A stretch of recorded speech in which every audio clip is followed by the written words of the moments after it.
Alrighty then, the usual. Hello everyone, this is Peter Svidler with the Banter session here on Chess24. Please let me know about the picture slash sound slash other tech issues I could have caused by clicking on the buttons that I clicked on. Hopefully everything is fine, but you never know with me in charge of the software. I don't know if any preview is required. I think we've talked enough about Vikensay tournament to not have to go into too much detail about it right now. We will continue tomorrow with the coverage of the Tata Steel Vik 2017. I think, despite the fact that he is not leading the tournament, and with all the respect in the world to Pavel Ulyanov's fantastic start, I think Magnus is looking extremely threatening and will do well. But as mentioned, we've been doing around 6 hours per day of talking on that subject, and we will do some more with Jan starting from tomorrow. So I think perhaps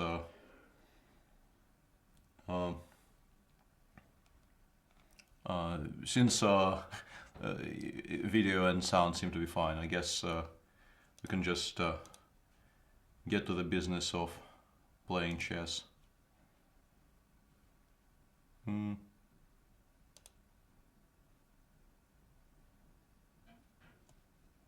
That seems wrong. Oh, no, it doesn't. All right.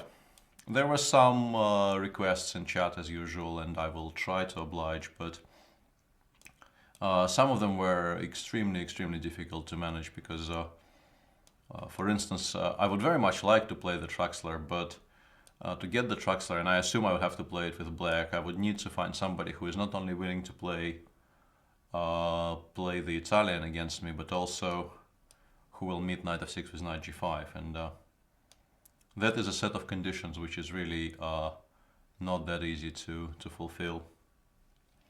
Yeah, I'm not sure I needed to play bishop b5 check there, and the speed with which my opponent made those somewhat weird moves, to be honest. I really don't think knight c3, c5 is the way to go in the Philidor. It may have made me slightly over-relaxed. White steel is of course somewhat better, but yeah, I probably could have done something more precise here out of the opening. The advantage I will get here is not as large as you probably should be getting when your opponent plays 5c5.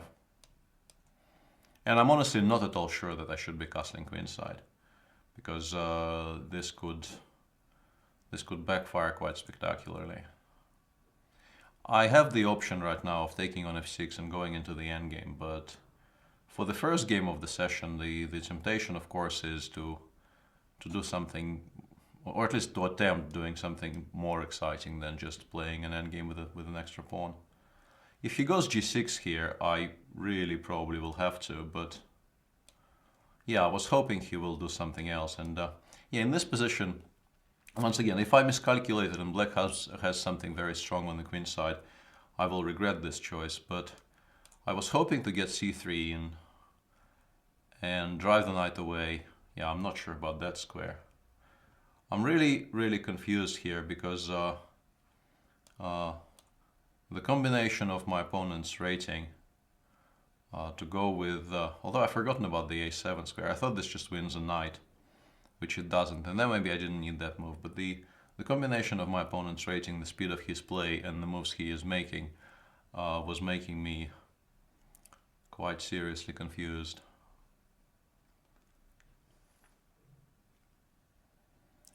This I do not understand. But I don't even have to react to this. I don't really know what this move is about, but I mean, I can definitely take this knight. No, I think not taking this knight is just weird.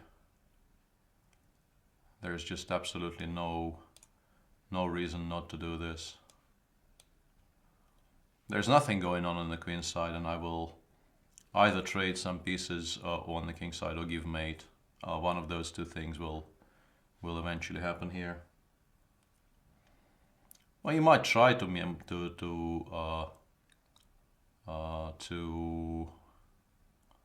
flag me, but it will be difficult from this position, I think.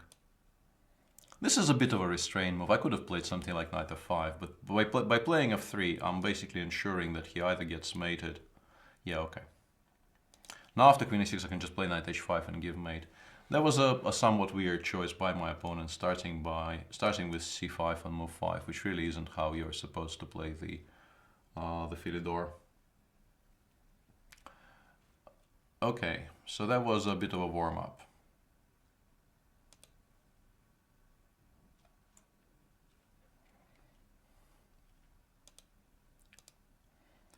And people were asking for more modern /Blitz, and this is definitely something I can do.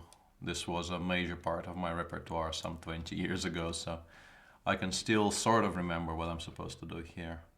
Against the classical setups, I normally just played knight f6, and I think this is what you should be doing. Against white, not trying to push anything in the center, not playing f4, not playing bishop g5.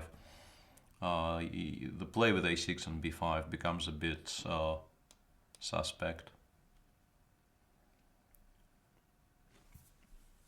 In this position, or perhaps with the inclusion of a4 and b6, which is probably what I will play if he goes a4. e5 at some point was discovered to be quite strong, but yeah, maybe even immediately, although I'm less certain about that. I think I can take and play knight g4 if he takes with the pawn. But yeah, but this is what they do. They play e5 and they take with the knight, and they claim, not unreasonably, that I'm now too slow with my, even hopes of counterplay on the queen side, and it's not at all easy for me to even get my pieces out. But c5 is very committal. It might end up being horrible, but yeah, it really is, because after c5, dc5, I'm planning to play queen c7, but then knight c4, with the idea of queen takes c5, bishop b3, might be really, really strong. And I'm now debating whether it's worth the risk to allow it.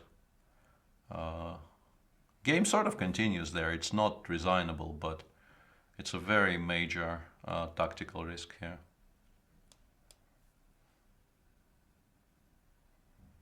If he doesn't go knight c4, I think I should be fine, or at least fine-ish. dc5, queen c7, knight d3 is also playable, but there I should get at least active piece play for the pawn, which for a blitz game I think is plenty good enough. But knight c4 bothers me.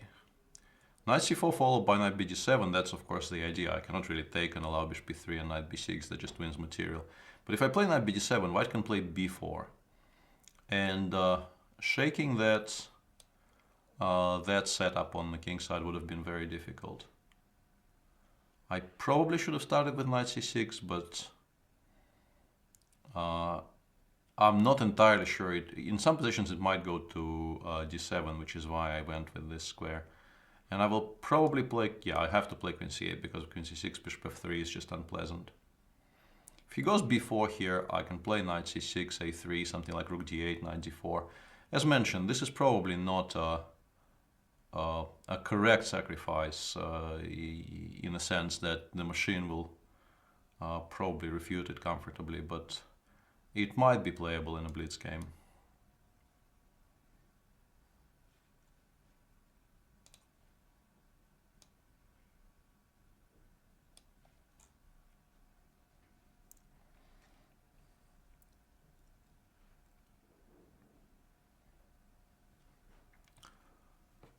Here, once again, he can play b4, but that probably is an exchange sacrifice even, because after knight d5, he will have to just ignore the fact that the pawn on, the rook on a2, a1 is hanging. Rook c1 is a nice little move, kind of reminding me that bishop takes d3, cd3, I'm not actually winning anything back. But I was never really, the idea was never really go into hardcore recover material mode. I was more interested in getting some piece play. For instance, if he goes, if the bishop goes somewhere where it's not that well positioned. I might go for e5, e4, or include rook d8 first. He probably wants to play c4 if I play h6, which does look pretty good for him.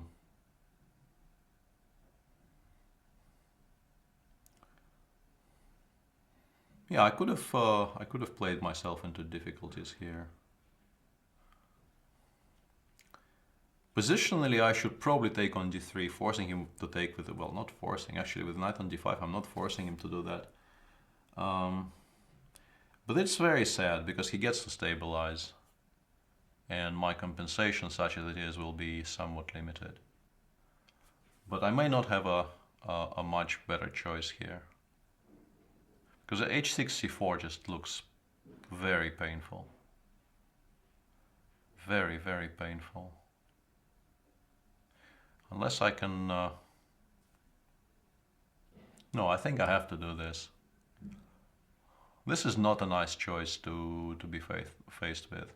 Because after cd3, he just gets to completely stabilize. I will play queen c6, e6, I will push this bishop away. Maybe I will start by pushing this bishop away. And I will have some counterplay, because bishop f3 I can meet with knight e5. But yeah, this is not a nice position. White just has a reasonably healthy extra pawn.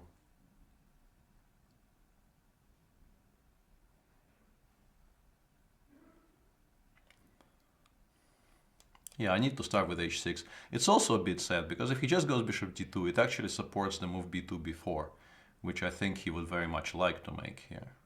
So I am forcing him more or less to make moves which are quite good for him.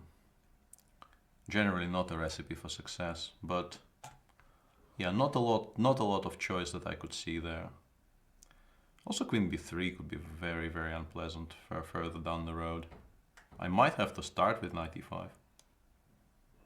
Or rook g8 maybe. No, rook d8, knight a5. I have to start with this. This is just not a good position anymore.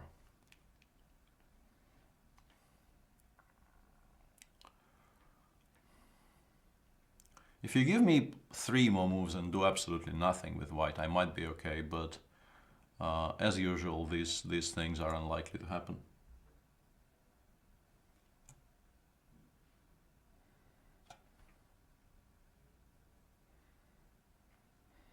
Rook c1 was a very, very good move by my opponent.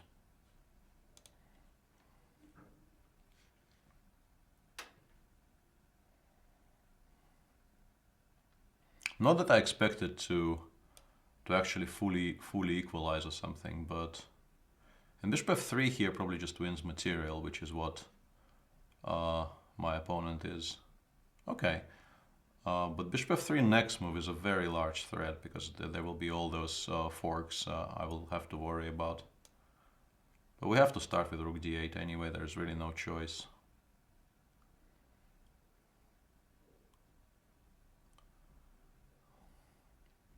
And here I honestly feel that like I'm only one tempo short, but it's an important tempo. If I already had the e5 move on the board, I would probably be okay. And actually, that makes me wonder if playing e5 on the previous move was the correct decision. I somehow decided against it, but that may have been foolhardy.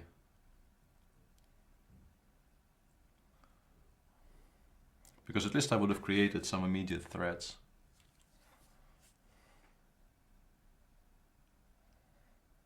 Yeah, this is now really, really troublesome for me. Because I can't even maintain the blockade. I would like to sacrifice this exchange and maintain the blockade, but I can't even do that, frankly. That's the biggest problem that we face here. Like, we need to give up a lot of material to maintain the blockade, and it actually is more important than the pawns here. Because as long as I have a piece on d5, I will probably eventually pick up the d4 pawn, and I will have something to play for. But otherwise, I think it's just more or less resignable. If I allow white to play d4, d5 somewhere, the game just ends. Not that my position is any good right now. Obviously, I'm an exchange and a pawn down, and yes, I will win the pawn on d4 if I want, but that will come at the cost of opening up files for his rooks, and yeah, I should start playing faster.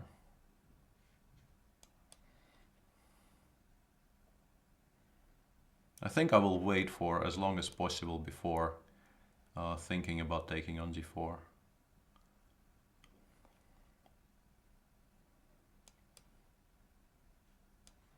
Okay, this is an improvement.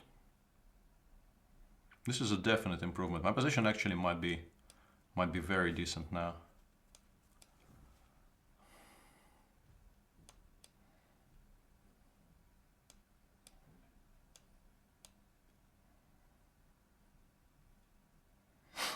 Okay, and in a rare turn of events, we won a game on time, but by that point my position was half. I mean, I'm better here, but yeah, somewhere here it's quite obvious that I should be lost. But the plan to not take on d4 was the only correct plan in a blitz game that you could go for, because if I start winning material here, he just takes, goes queen e3, and it will be very, very difficult for me to maintain any sort of control. There are no knight jumps.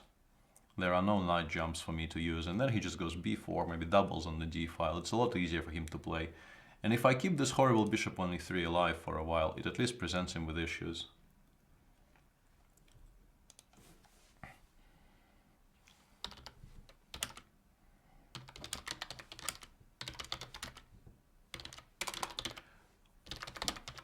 Yeah, I don't know why I'm replying in chat. Yeah, good game, Black Falcon, and I mean, I was about to mention apologizing for not resigning, but this really isn't a resignable position in a blitz game, although of course white is objectively completely winning. But you played very, very well, Black Falcon, for the first part of the game. I mean, for the first 2/3 of the game, until we got to serious time trouble.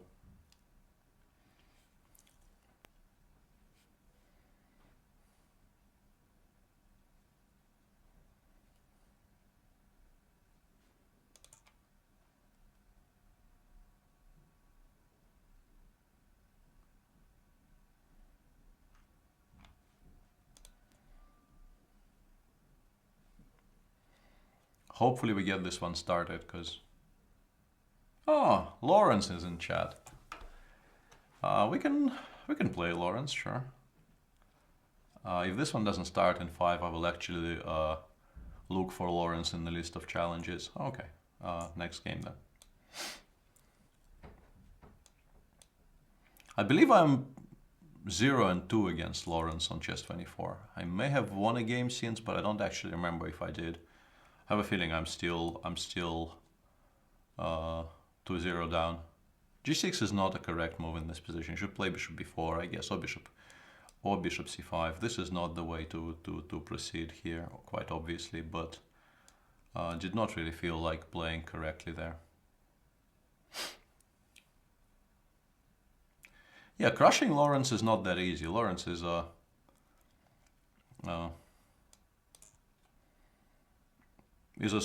strong blitz player, and also all the intricacies of our personal relationship get somewhat in the way there. I'll just castle here. I don't think there are any tactics yet. I mean, especially with the castling, you sometimes have the option of playing knight d4, queen d4, knight d4, and I will check that very carefully if it's allowed on the next move. But in general, I think it's a bit too early to even consider going for some tactics when you haven't castled yet. This position should be reasonably playable. I can play g5 if I want to, but I don't need to just yet. I'll continue for the time being. I think I actually had to. Yeah, why did I allow f4? That was really a completely ridiculous choice.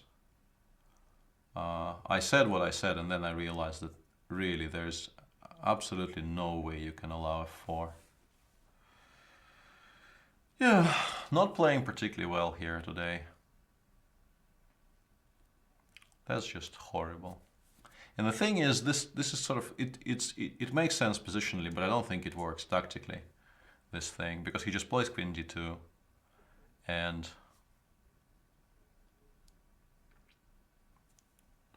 what am I supposed to do with this knight on g4? Nothing. I mean, I need to immediately play knight g6, but whichever knight I choose, it takes 2 tempi to get to g6.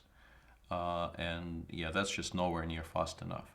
That's a strange decision from my opponent. Why would you give me this pawn for free? I don't think this is ever correct. I think there's like no universe in which it is correct to not make me work for the g5 pawn. I thought I can play c6 here. I wonder why I cannot.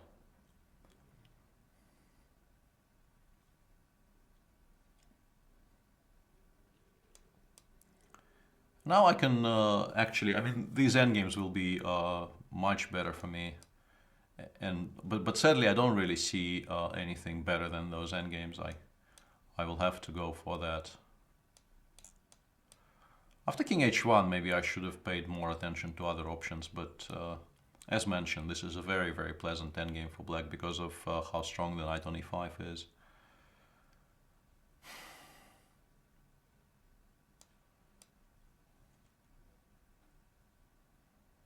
Yeah. I think I should probably do this because I want the structure to change in that way in particular. If he goes knight f5 check, I want to be able to take. Yeah, I feel my play here has been way too slow, and I've given away most of my advantage here, if not all of my advantage. As mentioned, really not playing at all well today for some reason. Beginning to annoy me, frankly. I'll do something weird here, because I feel that I actually need to. The way I placed my pieces, I felt that I really needed to do this. Now, if I go d5, this rook might actually get trapped later, so I need to include this. Yeah, and now we are not better anymore. We're probably not worse either, because the structure is very solid. But yeah, definitely not better anymore. And we're also down 20 seconds. Need to sharpen up a bit.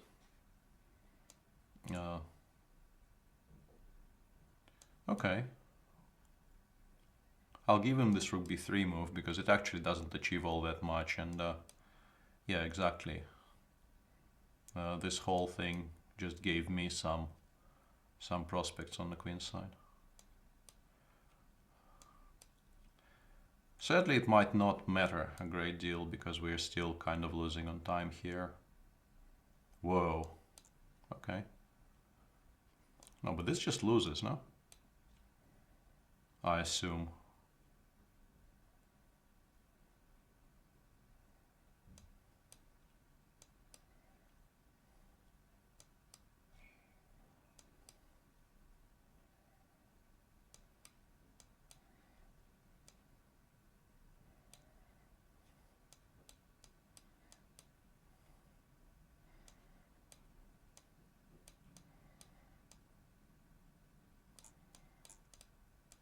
Crap. Okay. Yeah, that really wasn't a game I should have lost. But I mean, you should be able to collect every single pawn in this position and at least make a draw. That's clicking skills. But okay, these things definitely happen. Okay, where's Lawrence? Come out wherever you are. There he is.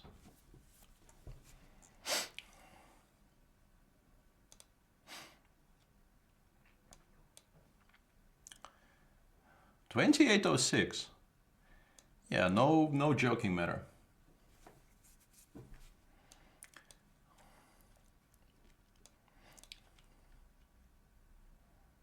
Okay. Not the system of the Spanish I am particularly familiar with. I mean, I sort of know what I'm supposed to do here, but not really as well as I should, I think. Maybe should have started with h3, actually. It's very possible it's more precise here to start with h3. Because now after knight bd2 he can play knight g4. Which will be fairly annoying. But I think we have to give him that.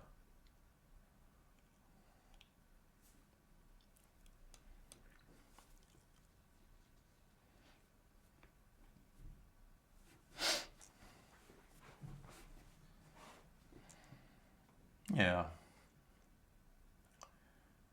This is all pretty normal, and you need to have a reaction to this. I would like to play bishop b3, but I would also like to include b4 somewhere so that he doesn't have knight a5 as a response. But currently if I play b4, I think he just wins a pawn for not very much. Could also try just playing a3, but I'm not... Yeah, I think f5 is not good enough yet, although it might be. f5, of course, is the only plan that you worry about here with white. But I don't think it's correct yet. Could also just play rook e1. Rook e1 is like never a bad move in these positions.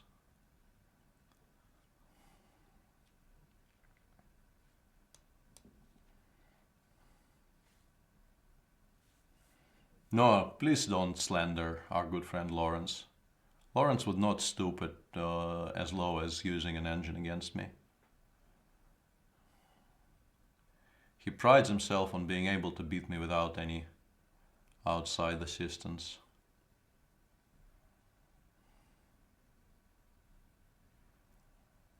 Yeah, I'm kind of choosing between... I will make this somewhat weird looking move because I really want to play b4 next.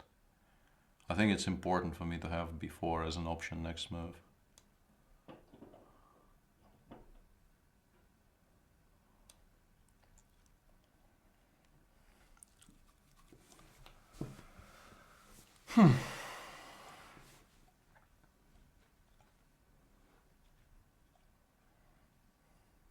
And now we've gained space and we can play bishop b3 or bishop c2, sort of according to the situation. Probably bishop b3 and rook c1 next. And I'm going to be trying to keep the pressure in the center for alive for as long as possible, because otherwise, yeah, queen e8 is a good move in these types of positions always, because it prepares f5.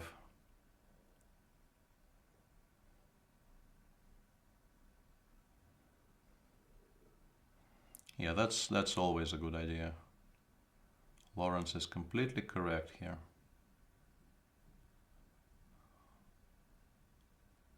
I think I still have to continue with my moves. Yeah, and this just blunders a pawn, right? Yeah, that's what always happens with me when I play Lawrence. I just get flustered somehow. Knight takes d4 just wins a pawn. I keep on blundering this tactic against more or less everybody. Yeah, that's not good. We can somewhat confuse the matters here, but not really. We can play knight g5 check, but he doesn't really have to take.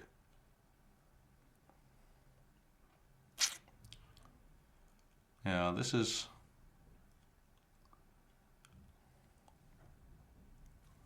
not great. Knight g5.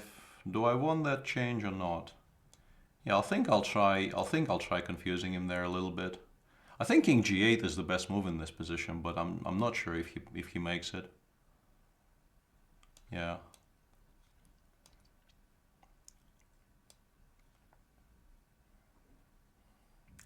Obviously still a great deal worse here. But just wanted to create some kind of non-standard structures for him to at least get slightly confused by. But mainly you shouldn't just blunder knight takes d4. This happened enough to me, even in my own games, to be able to work it out before it happens on the board.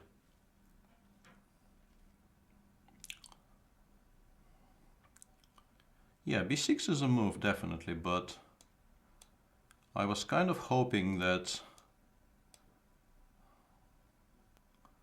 this could be confusing. But it probably isn't.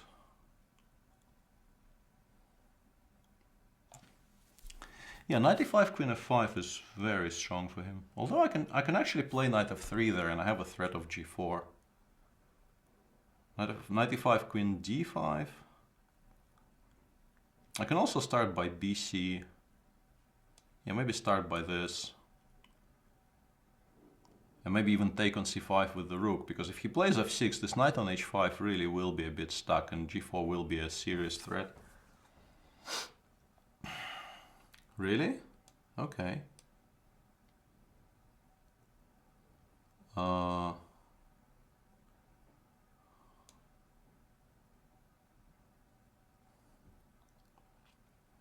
He's definitely letting me back into the game here, but I'm wondering if I should play. No, I don't need to play g4 straight away.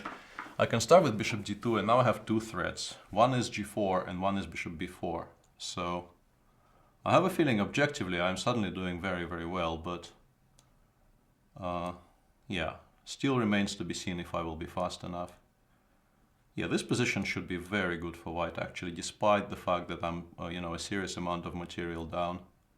Not sure about king g2. King g2 is maybe a bit too slow. He can just play d3 now.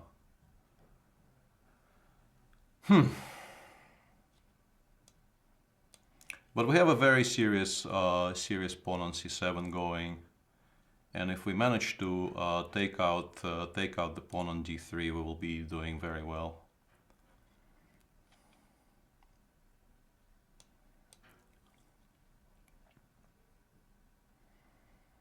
It's very difficult for him to actually challenge the pawn on c7, which is kind of useful for us. This does work. Okay, so I will start bothering him on the other side of the board.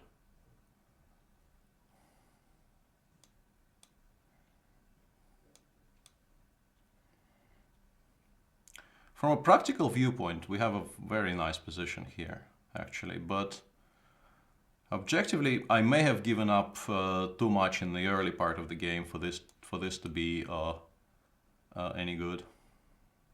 I don't think he should have allowed this rook c6 move, though.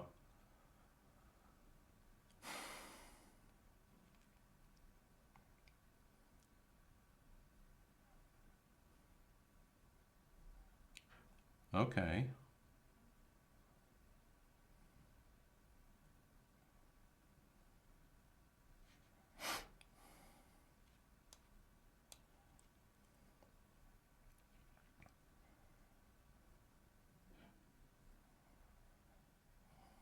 We're slowly getting to outcalculate him a little bit here. I'm still very worried about my timing situation, but apart from that, I think I'm doing quite well now.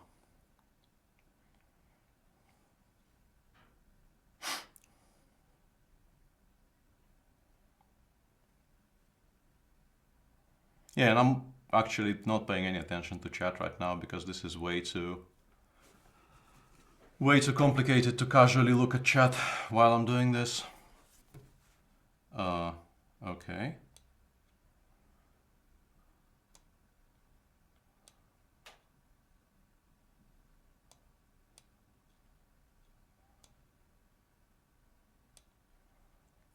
No, this has to be winning now.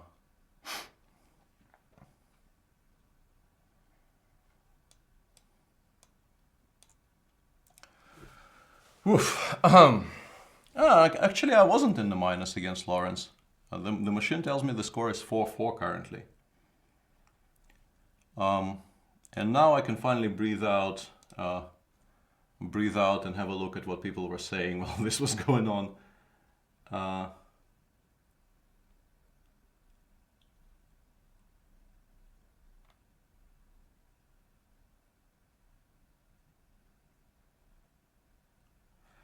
Not that much that requires immediate attention. And yeah, blundering knight takes d4. It's not the first time I've done this even in the last 2 years, which is a real shame. The position of the queen e8 is quite unclear, but if you play something normal like bishop b3, game very much continues. Or bishop c2, I'm still undecided on which square is better, probably c2 actually. But yeah, starting from here, I guess the biggest issue for me would be queen g8, because then when I take on d7 and I take on d4, he has simply e takes d4. And this piece just has no moves, and I lose the bishop and not the knight. And that would be really, really horrible, because there's like no positional compensation, and also the black king will always be completely safe. So after king g8, the plan was to admit that this was a bluff and just go back and play a position where I'm pawn down for nothing at all, pretty much. Yeah, blundering pawns in one move should be avoided.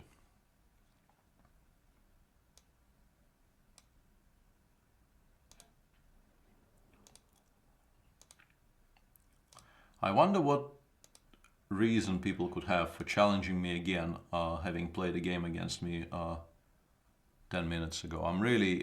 Do people think I have such horrible short-term memory that I will not recognize the screen name? That would be my guess, because I'm definitely not playing the same people again in the same session. If I can remember, I already played them, and I generally can remember in the span of 2 hours.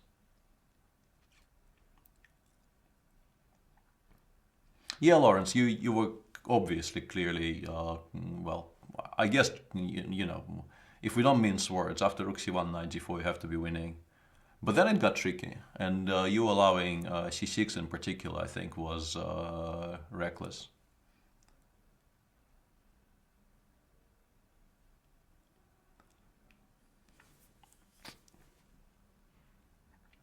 Yeah, bishop takes b6. Okay, if this game doesn't start, we can go back and look at that position. But bishop b6, I don't think was... by that point, I'm pretty sure I am objectively winning. But maybe not. Maybe that's a bit strong.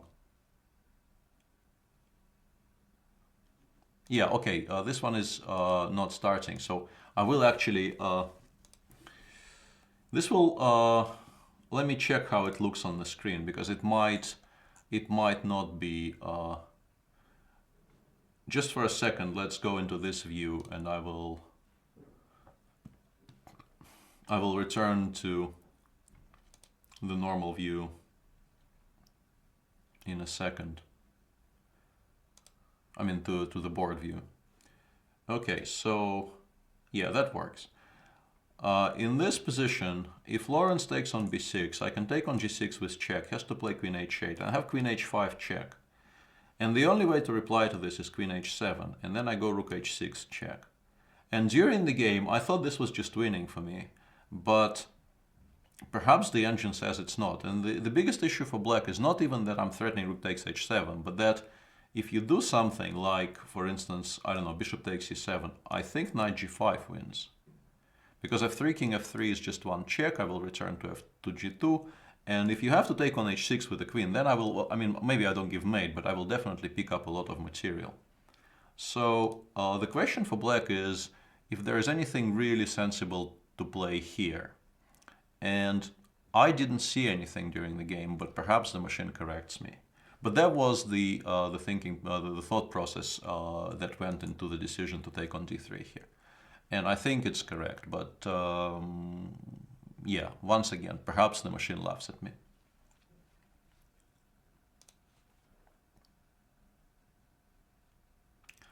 I sort of touched on that question, Svidler, in increments. I think despite him trailing the leader right now, I think Magnus, with the kind of start that he had, I think Magnus has to be considered a favorite because he generally is a very slow starter and he's already on +2. It's bad news for everybody else.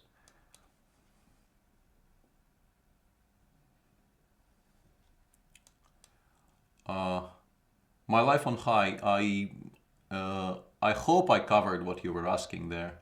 Rook d takes c7, I can still play knight g5, right, Giftier? And I will pick something up along the 6th.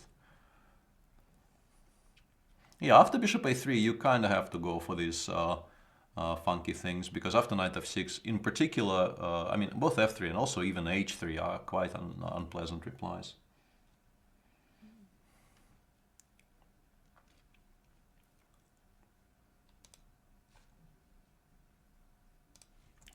Yeah, queen g2, and you play either the immediate b5 or maybe knight d7. I used to have very definite opinions on these move orders. I don't really anymore because I don't do this. I don't do this nearly as often as I used to. Yeah, here I think the line is no, knight gf6. I lose to e5. That might be an issue. And if h5, then knight h3, knight g5 gets very, very unpleasant. So I think I actually have to play h6. Engine says 2.78 for who, gift here. I hope it's in my favor, but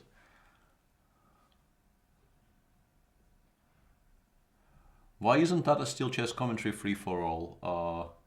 Well, the powers that be here at Chess24 decided to experiment with this format. I probably shouldn't be a spokesperson on that subject, but I think this will not be a universal standard that will be used forever in every single live commentary event. But I think it makes sense to see how well it does if we do it premium only for this one event, and there will be a re-evaluation after the end of Vaikensee. Okay, my life on high. You will, I assume, get the commentary once you unpause it.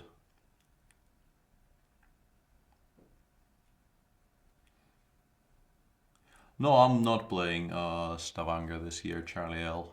You need to be, I think, very, very seriously higher rated than I am right now to get into those tournaments. I would very much like to play c5 here, but I have a feeling I could get mated there for no particular reason. That would be unfortunate. Another option is to play e5, but no, e5 I can't really take with the knight back. That's also bad. I mean, structurally it's quite obvious that I should play c5, and if I don't lose, it's a very, very good move, but it's not at all impossible that I just lose to something like e5 followed by knight e6, bishop g6, check and mate. Actually, this is what I am very, very worried about right now. e5, d5, knight e6 forces me to take, bishop g6 check, forces me to go king f8, some kind of check along the f file. I have to put something on f6, and I have a feeling I will lose by force in the continuation of that variation. Yeah. Not feeling great about my situation right now. And I probably should have checked who I'm playing against, because if this is Sam Sevian, as the profile says, I really should not be doing these things, because he will crush me. This makes me some breathing room, I believe, because I will have better control over the e5 square. I'm somewhat surprised he didn't play e5. I think e5 was a very attractive option here for him. If I take with a knight, he has bishop c5, knight b5 in some order, but I don't think this wins. But I'm more worried about knight c5, e5 once again, with the same follow-ups.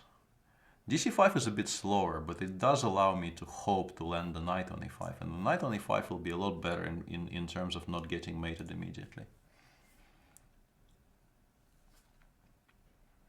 Like, it's very important for me to have the g6 square under control. Like, if he goes e5, I take with a knight, and the same tactics with knight e6, bishop g6 check no longer win, because bishop g6 is very well met by knight takes g6. And yeah, that's a hugely important deal for me right now, obviously, because in many cases this will be the difference between life and death here. I think I need to get rid of that bishop. It's not doing a lot.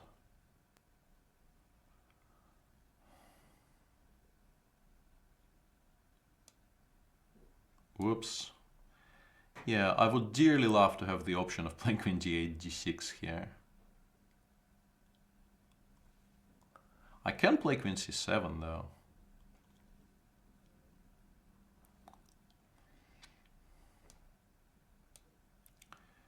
It's a bit slower, but I think I can, because if he goes knight e6 here, I take, he goes bishop g6 check. First of all, I'm not sure if I lose after king f8, but secondly, I have the option of playing, okay, we'll postpone this discussion for a bit, because yeah, I think I'm playing queen d6 here.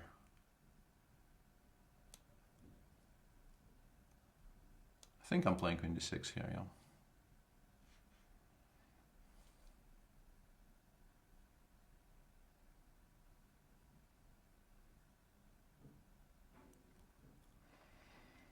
And yeah, I mean, we could be discussing the economics of this situation, but once again, I don't think I should be the official spokesman for you know, the managerial decisions people take at chess 24. I can play c4, b4, but it feels a bit slow. I feel I actually need to keep the... That also isn't a very nice move to make, because bishop f5 will be with the tempo. Yeah, this goes here, but I'm still not that happy about my position. I could just lose to... Yeah, I just lose to knight e6 here if I go rook c7. Rook c7, knight c6, knight e6 is just game over.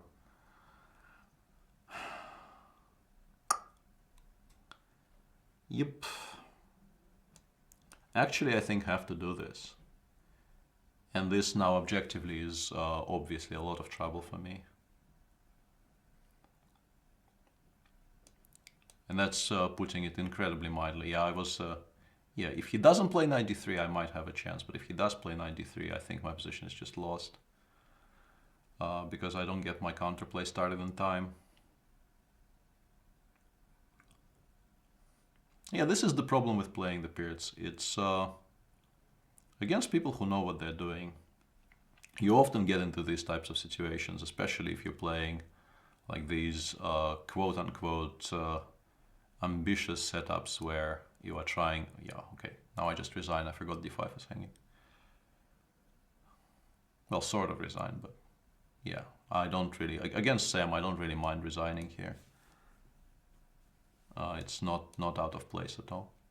Just any move. I mean, queen d5, rook... I mean, I'm lucky I have queen takes e3, but the position is just horrible. And I feel that... Yeah, I probably wasn't doing that horribly at some point in the game. Yeah, something like queen f5. I really should... Yeah, I mean, this is just completely hopeless. Let's respect our opponents. Compared to the position I had against, you know, in that game where I was an exchange and a pawn down, there at least I had counterplay, and here my position is worse, together with the fact that I'm down material. Yeah, it feels like I came close to stabilizing.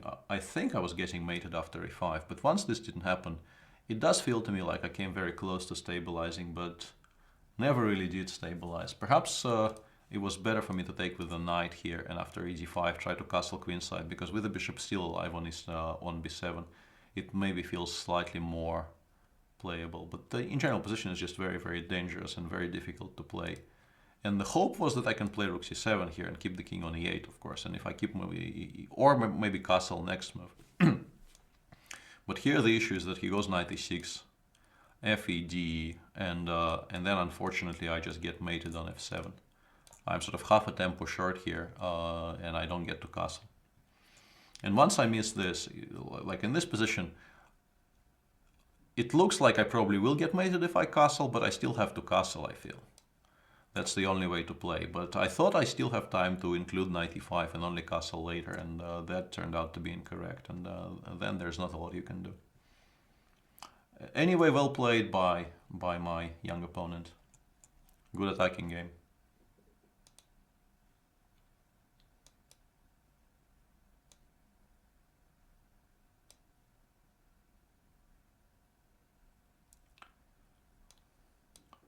Let's go for a slight change of pace.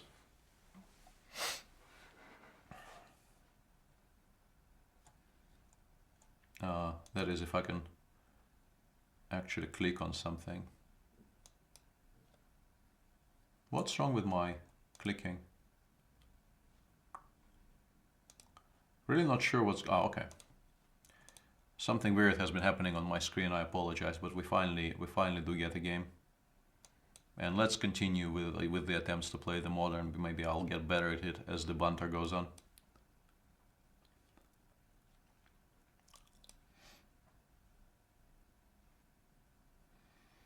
Why I played rook c8 and not long castles? Yeah, maybe just castling long was better there, but I was still in a slightly perhaps over-ambitious mode, and I was hoping that I will get some counterplay on the queen side. Because I mean, if I do get to castle short, it's definitely more attractive for me in terms of structure, because I then get to push c4 and b4 and all those ideas. They gain obviously a lot in strength if my king is not on c8 but on g8.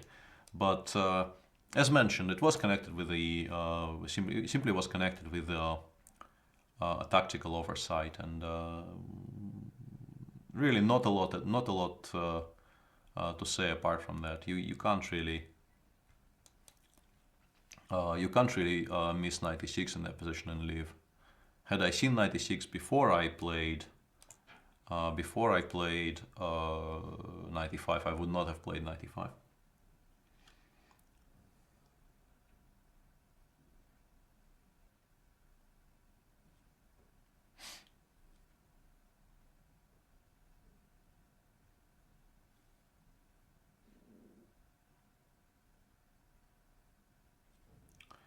Yeah, the idea here was that if he goes d5, I have knight d4, which is an idea you see a lot of in the King's Indian, for instance. And here I will keep the queens on.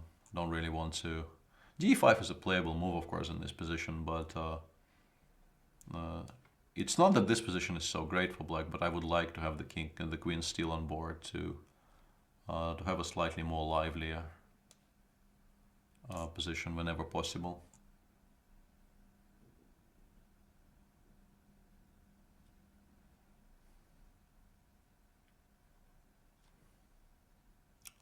It's actually a bit awkward for me here because bishop e6 runs into e5, which is something I don't want to allow. And queen d2, I mean, it looks obvious, but it still is an important move here because my idea was to play knight d7, knight e5, and now he has bishop g5, which is actually rather awkward for me to meet. Not that I have anything better. Maybe I can start with queen e7. But then I don't really want to play knight d7 next move. I think I actually have to do this. It's kind of sad. Because bishop g5, I will have to play bishop f6 and trade my g7 bishop for his dark square bishop. And the resulting position is quite clearly better for white, but what's even more important is that getting any kind of counterplay there will be quite difficult.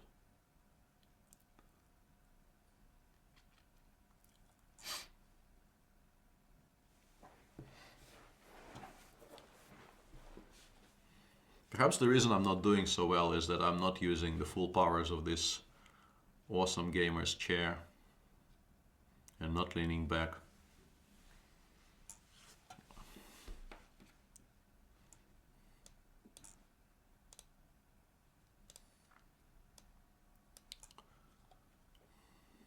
What he's doing is also quite sensible, but at least it allows me to develop some pieces to half decent squares. Probably have to play f5 here, but it's not that horrible.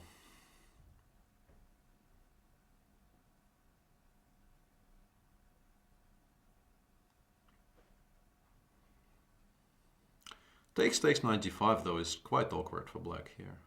Bishop g5, knight f6 check is a threat there. And in general, if you have to play f5, you're not that happy about the rook on e8. You want it on f8 because it's a lot better there. It makes a lot more sense on f8. And try to bring the other one to e8.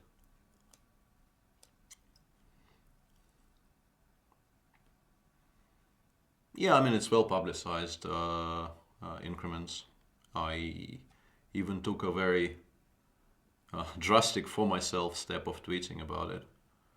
I've been quite seriously ill for the last part of December.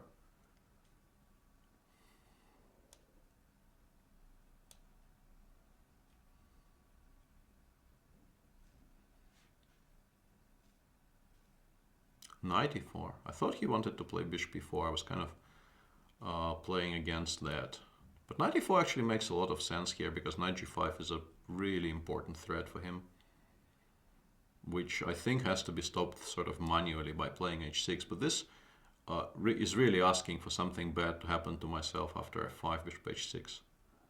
And this position has every potential of going badly wrong for black.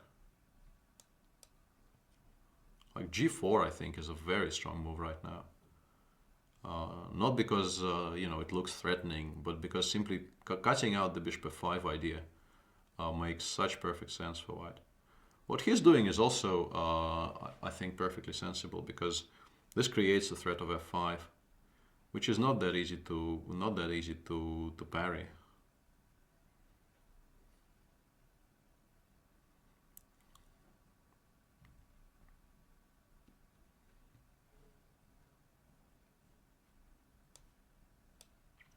think I will at least try to force him to play bishop f2 here.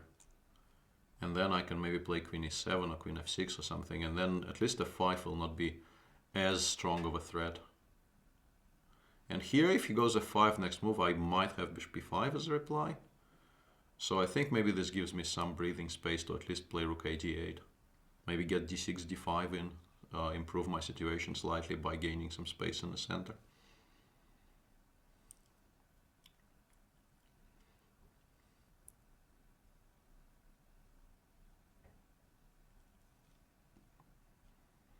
And bishop d5, once again, this is a sensible enough move, but I feel reasonably happy about this because it allows me to trade some pieces, and perhaps I will somehow not get mated immediately in this game, which is, for the time being, the extent of my ambition. The position really does not look nice for black. Rook d1 or rook f3, any of those moves. f4, f5 is still a major threat, and it's very difficult for me to deal with because I would like to play knight e7, but then I lose my entire king side. So I will have to try and deal with the threat of f4, f5 in some kind of tactical fashion. I'm not even sure how. And it may have been a mistake to play king h7 actually, because then fg6 is a check if it ever happens. And I would maybe need every single tempo I could get, so not having fg as a check might have been a very, very important thing to avoid.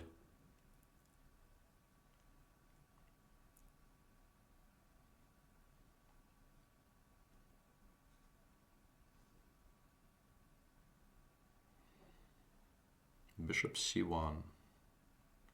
I guess not a bad move.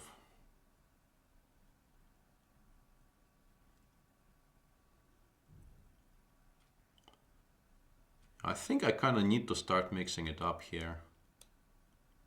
At least asking questions. If he goes queen d2, yeah, here I wanted to play c5 and follow it up by b5 or d5 or something. And at least if he goes f5 here, I get to trade the queens. Hang on. There's also knight c2 with the idea of knight e3, but that's probably not fast enough.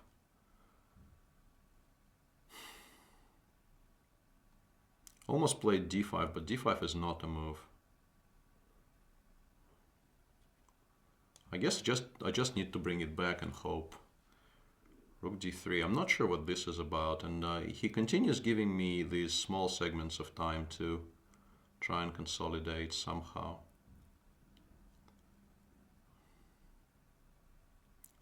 But I need to start playing faster.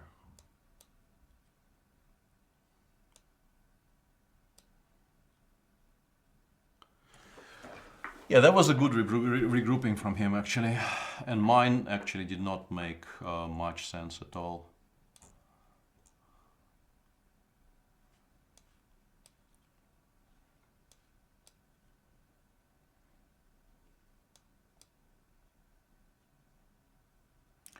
But as usual, you can set one-move traps, and those still work in blitz games.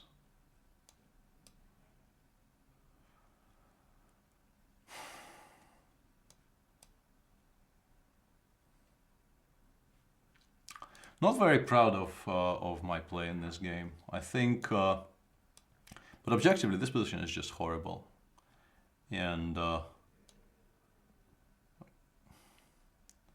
maybe that means that objectively you just have to take with the d pawn here and play this endgame, which is perfectly fine for black, but I felt was a bit too boring. But sometimes you have to do things which you know are somewhat boring because the alternatives are worse. Anyway.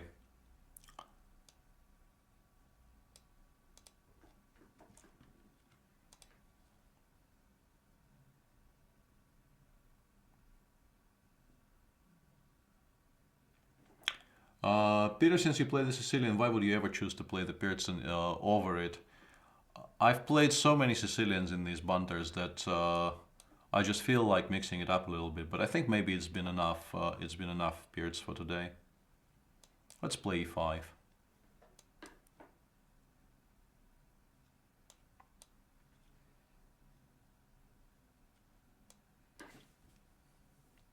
Not that I have any kind of a great idea of what I'm doing here, but why not? I think you're supposed to play bishop d3 in this position, I have a feeling, but not 100% sure. I think that must be the point.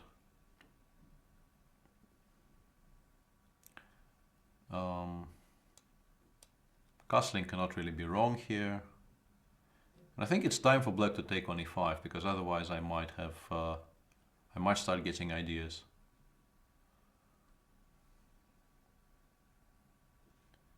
But these structures which appear after fe5, I take probably with the knight, he takes with the knight, I take d. These structures, they get very, very confusing, especially for people who don't have a lot of experience playing the advanced range.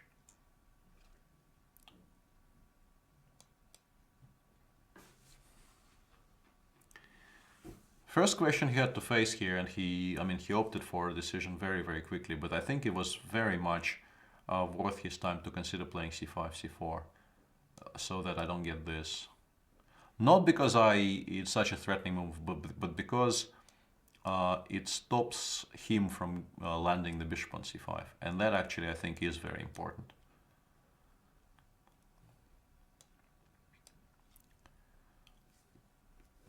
Because now you see how strong my bishop on e3 is, and he could have avoided all that by playing c4, bishop c5 himself, maybe. But I guess he was worried about queen h5 check, and that is a valid concern I probably should not disregard. At some point I will play a3, a4, but I think starting with knight d2 is never really a huge mistake.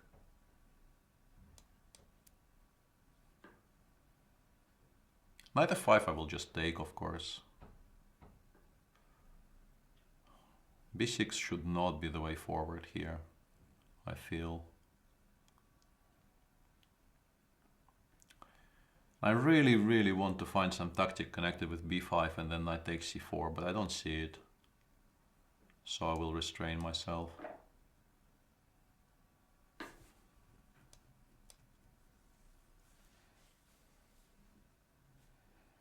I mean, the position is extremely good without any kind of extreme measures, and I don't really need to overcommit to anything right now. It's always nice to find some kind of a sacrifice to please the public, but in this position it doesn't feel like I absolutely have to. What I'm doing here is it's more about landing the rook on f7 than it is about breaking up his king side. This rook will be a major pain for him to deal with.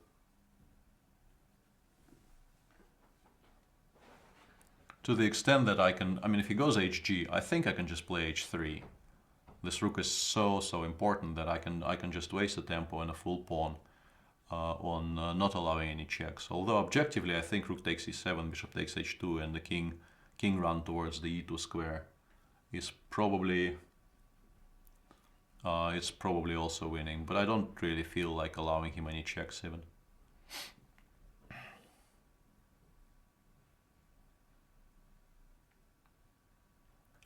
Yeah, and if he does something like this, I can even waste the tempo on gh6.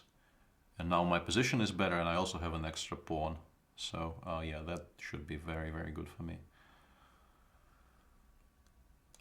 And the biggest challenge for me in positions like this is just not to lose focus, because the position is so utterly winning that it's very, very easy just to tune out and stop paying any attention.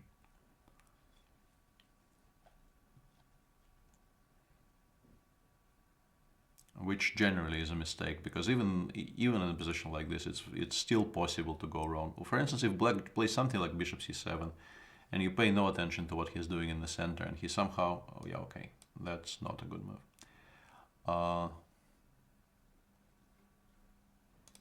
Yeah, I mean, there's no doubt that white should be winning after bishop c7, but you should still pay attention not to allow something like, I don't know, e5 followed by bishop g4 followed by something.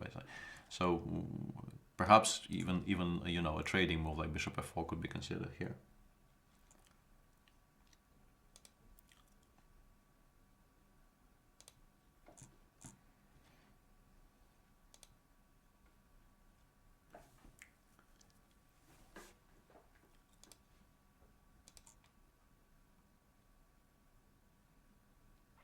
And yeah, Grishuk was it was a very correct name drop in the chat. When I decided to try and teach myself how to play the advanced French, the first step I took was I went into my database and I found every single game Grishuk played in that variation, and I put it in a separate database, and I studied it quite carefully for both the move orders, because he at some point spent a great deal of time working out the very precise move orders in many, many positions, but also for the main underlying strategic ideas that you might use. And, up to a certain level, that is the entire amount of work you will need to do in the advanced French. Just model your advanced French game directly on what Grishuk has been doing, and you'll never go badly wrong.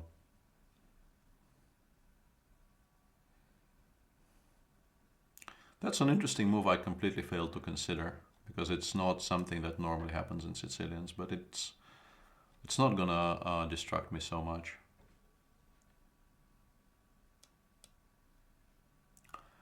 I was at one point a pupil in the Dvoretsky school, where is your mic, but that really isn't the same as getting coached by Dvoretsky. And this is an important move I completely missed, because after knight g5 he has knight e4, and that actually is very, very awkward. Once again, beginning to get annoyed at myself.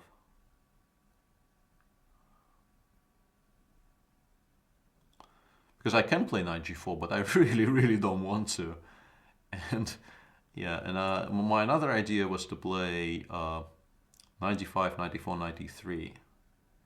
And if not for the fact that white has knight d6 check there, it would have been half playable. But I don't think it is. I think I actually have to do this. And this is really unpleasant, because he can take on e7, or perhaps she, as the case may be, can take on e7 and play h3 and force me to play knight h6. And, in Paulson's this is not always the end of the world, but it never is particularly enjoyable to be doing that. I'm not sure if it has a name, Turfan. I used to play that quite seriously for a while. I think somewhere around the break of the millennium, but there are issues with this move order. It doesn't lose, but it's not all that great for black. And here I think I have to do this, which really is a very ugly way to play. But I need to start putting at least some pressure on the e5 pawn if I am to make life, well, at least somewhat uncomfortable for my opponent.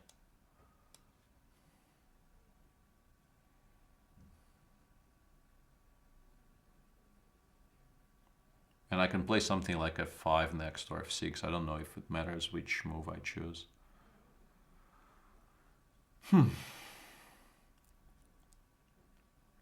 Yeah. I need not to blunder knight d5 there, but I think it doesn't win. At least not immediately, which is the important thing. I mean, I would very much like to take with the rook on f6. I don't really want to play queen takes f6 and play these endgames, because they're just not a lot of fun. Not that my position after rook takes f6 is a lot of fun. Maybe I have to take with the queen. This is a very sad decision to make.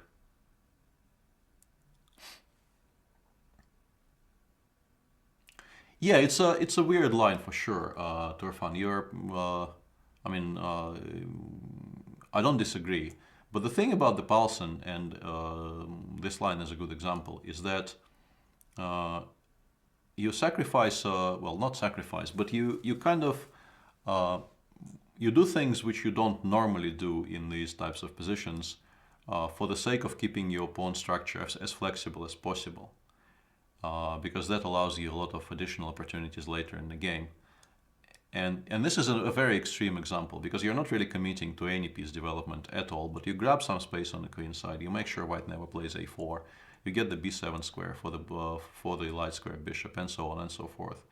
And there are obvious drawbacks to all this, of course, because you give white a huge lead in development, and in many cases you will later struggle to even get your pieces developed properly.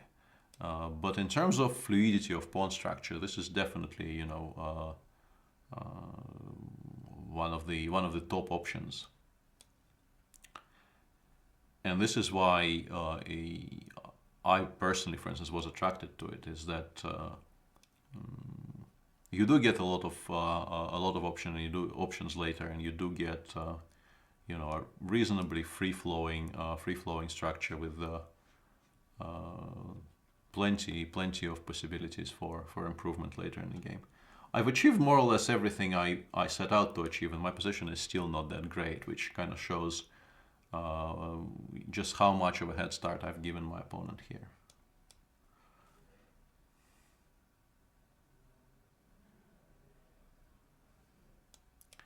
Yeah, b3 is quite good here, but I didn't really feel like I had any way to avoid it.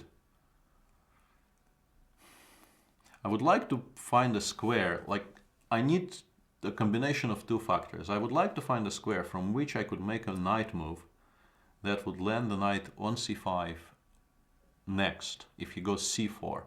And I would also like to have a good move against c takes b4. And I don't think those two things are possible. I can play knight d6, and if he takes the pawn, I'm very happy about my position after rook b8. But he goes c4, and the knight on d6 is kind of stuck. Or I can play knight a5, but if he takes on b4, I think if I take on b3, this knight might just get stuck and trapped. So it's difficult for me to actually, you know, I'm not sure what the best square is here. I'll put it here because it covers my structure in the center a little bit at least. And yeah, the position is still kind of unpleasant, frankly, despite all of the well, comparative advances that I seem to have made.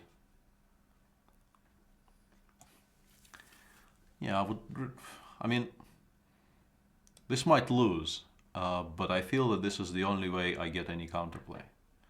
If I give up the A file as well, I think my position is just horrible, which is why I am now committing a tempo to this. It doesn't create any threats, but at least I think I can actually ignore this for the time. No, then he plays c5 and gf.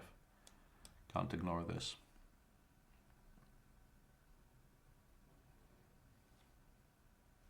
Bishop takes. Now this is a move I never ever would have made in my opponent's situation. I think it's just wrong. He might want to play f5 if I do something, which is perhaps an explanation, but I still think it's just strategically completely wrong to do this. And in particular, because it finally allows me to realize my dream of putting this knight on c5, which I think is very, very important. I might be okay now. Yeah, the fact that it lands on f6 later is unpleasant. But I can even continue with this for the time being and hope to distract his rook towards b1. And here, if he takes on d8, the e6 pawn doesn't fall, and b3 is still hanging. Yeah, I think I might survive this. I think I might survive this.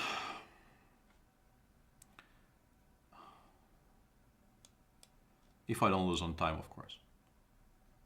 And here I blundered knight d7 check. I kind of panicked. And now I'm losing. Quite obviously. Yup. Well, not totally lost, but I mean, mainly I'm just losing on time here. That's the biggest issue I have here. Whoa, okay. That's not good. That was me attempting a feeble pre-move, but yeah. Oh, I don't really understand how pre-moves work, because I really did, I did pre-move knight takes e1. I don't really understand why it wasn't played. Yeah, that was a really weird conclusion to that game, but yeah, somewhere here I'm worse, but maybe not as poorly, not as badly lost as I thought. And yeah,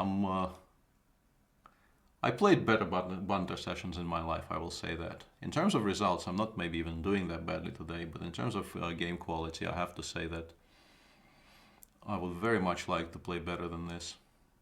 Not even sure what is so wrong with me today, but just not playing anywhere near the standard I try to set myself.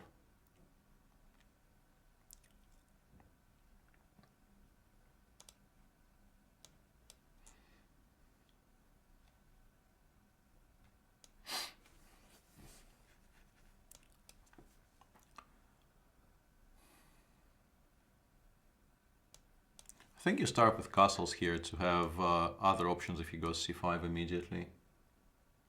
Yeah, I guess my king c6 came way too fast, and that changed the pre-move according to the program. I sort of understand how that happened, but I assumed because I saw my opponent starting. On the screen, my opponent already was making a move there, and I thought that knight e1 will happen. Well, I'm teaching you sort of.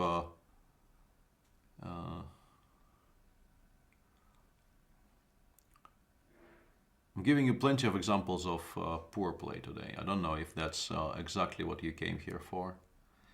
Queen c7 is a rare move. I'm not entirely sure why. There has to be a reason. I can play c3, preparing e5 and d4, but I think black just takes on e4 and plays e5 in reply. I will go with the usual stuff. But I'm not at all certain this is great, because I think in many cases white actually saves on queen e2 in the main lines, such as the one we're about to get here.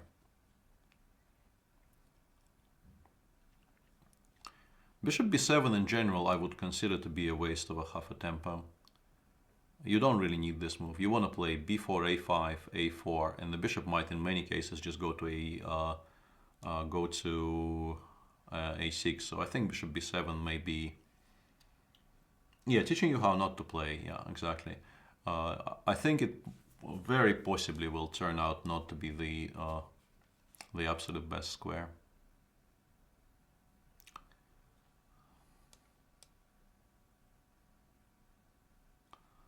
I'm becoming very interested in these piece sacrifices. I will start having the option of on the next move. Like if he plays queen d8, which he should do. Yeah, I'm beginning to get very, very interested here by all the options I might have, but maybe I'm not fast enough yet. Like I can play bishop h6, knight h6, but I don't really have any follow-up. Or I can play queen d2, but I think he plays h5, and that is kind of annoying. The problem with this setup is that if I play h5, he will eventually play bishop f8, and it turns out in many positions that actually shaking that setup is not that easy. And black can even play king h7 in some positions, which, you know, it sounds surprising, but it is a surprisingly sturdy setup for black. I wonder if I can just do this and this. Just go very slowly.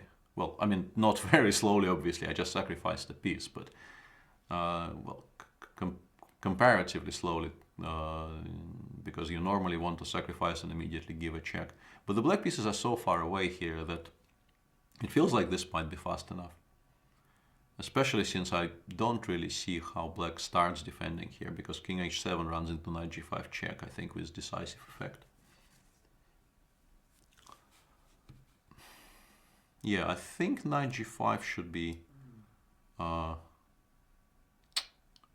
keep on missing simple stuff, and I also keep on missing it in the worst way possible. That is, I make a move and then I notice why it's not good.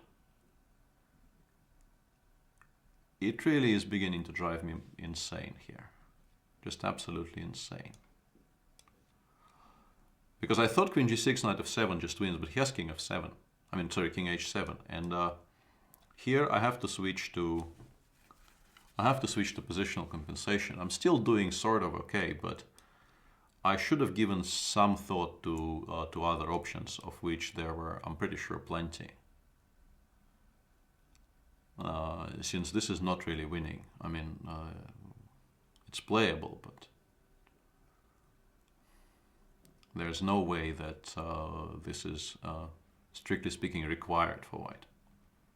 Also, I have to remember this is a 3-minute game.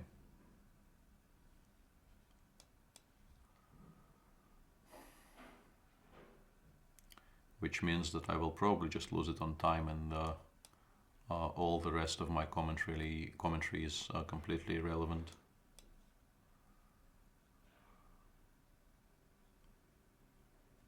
It's a bit weird to be trading pieces when you are down material, but I think in this case it's justified because I have this pawn feast. I can try and move forward.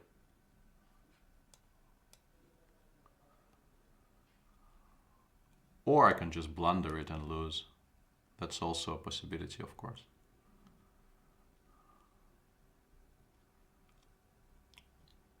What? That's very confusing. He could have taken with a knight. He could have also taken with a rook. Yeah, if we look at the position here after king h8, which is a very good move.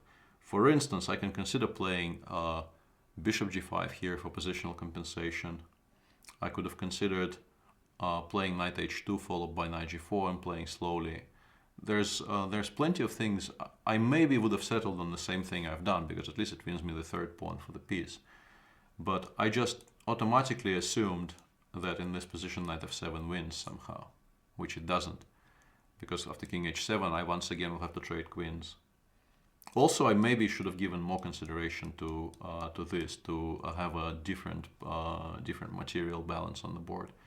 But in general, this bishop on g2 is just so passive that you would prefer to win the e6 pawn and not the f7 pawn. I mean, you want the black pawn in the structures on g6 and not on e6.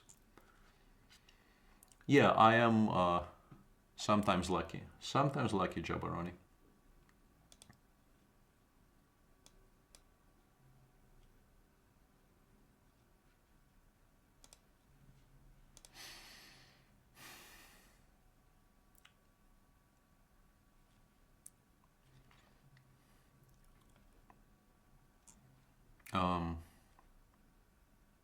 Let's play a Grunfeld.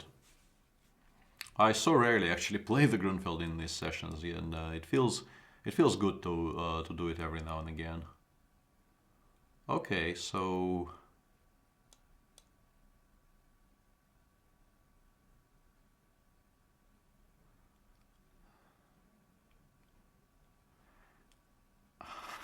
this is not a very serious move, but it's still a move you can consider making.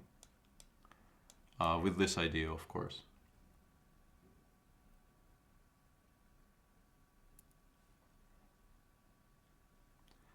I mentioned that in chat, Isaham. I mean, it sounds fantastic to chase 350, but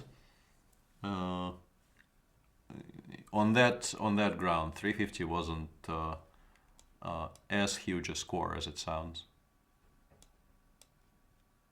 And you know, the famous chase in the NatWest final where India chased 325, I think, for instance, is a lot more impressive because that was a much harder ground for a chase.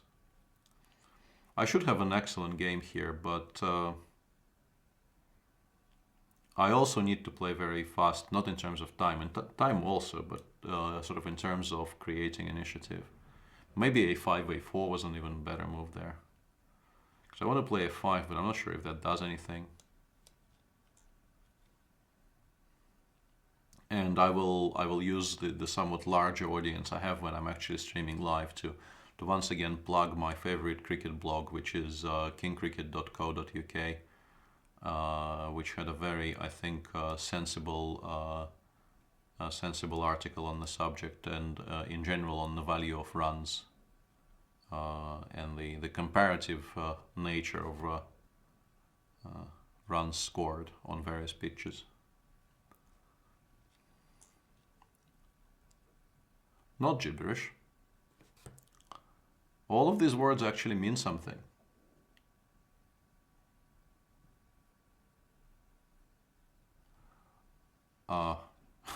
That doesn't really help. No, it's great fun to go through games of players like Jabava and Rapport, and I don't really understand why that would be upsetting for anyone, to be honest.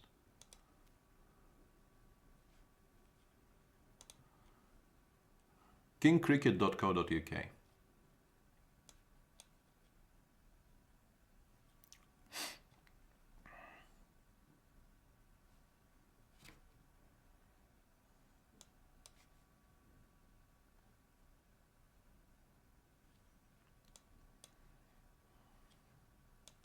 And also, I mean, the question itself is somewhat upsetting for me because I honestly feel that, and perhaps this is once again, this is me refusing to accept that I am now 40 years old and you know, nowhere near what I used to be. But I don't really feel I am myself personally, you know, that far away from.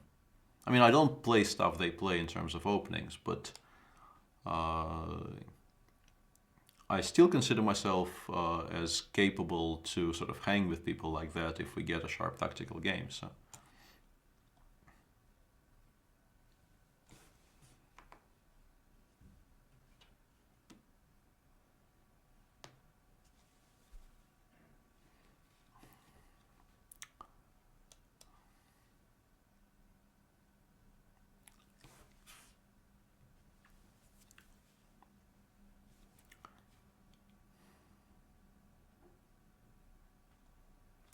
Knight takes d4, I think you take with the bishop.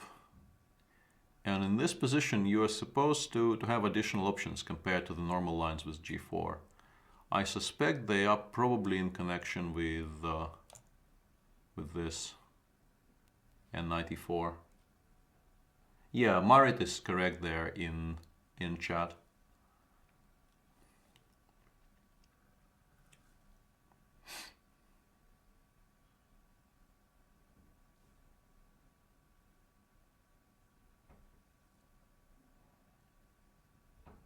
Knight d5, knight d4, once again, my opponent is now in a similar situation as I was in my game against Victoria, where you can allow knight d5, knight d4, and you're not losing, but you feel very, very reluctant to do it because it feels like you're allowing white so much freedom.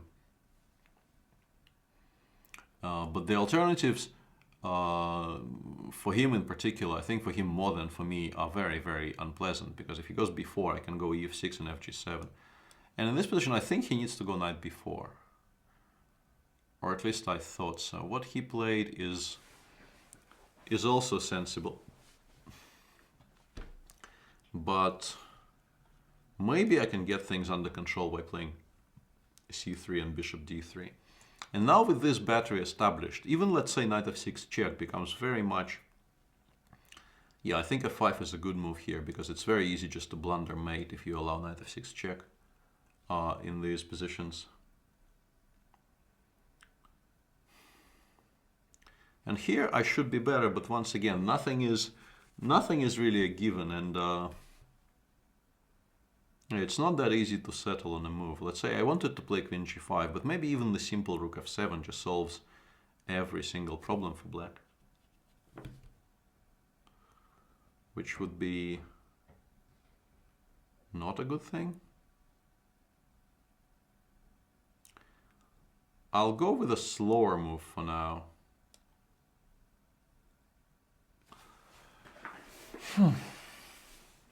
Kind of feels like I'm not giving this position the respect it deserves, because I honestly don't believe this is the best move, and this is maybe the reason why. Exactly, yeah.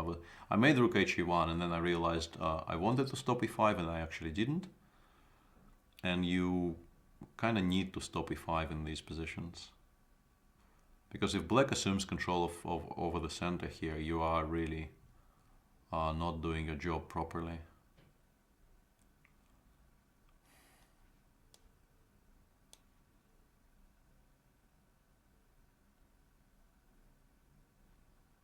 And I wonder if, I mean, it only really works if he plays d5, and I wonder if I can play knight g5 here, and if that could be made to work. It's very ambitious though. But I think it's the only way to justify what I have been doing so far.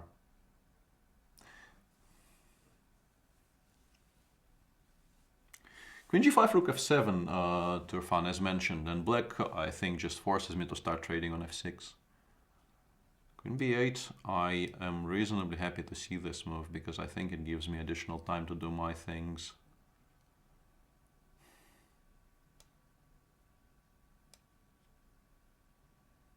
Why didn't I play bishop f5? Now that is just utterly ridiculous. Of course I should have played bishop f5. I mean, I did see this tactic, which kind of works, but it still is absolutely no reason not to make the absolute best move in the position. Also should start pre-moving.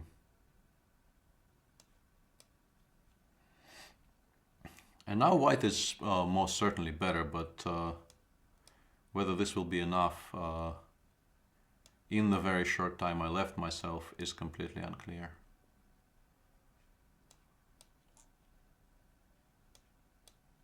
Yeah, not if I play so slowly.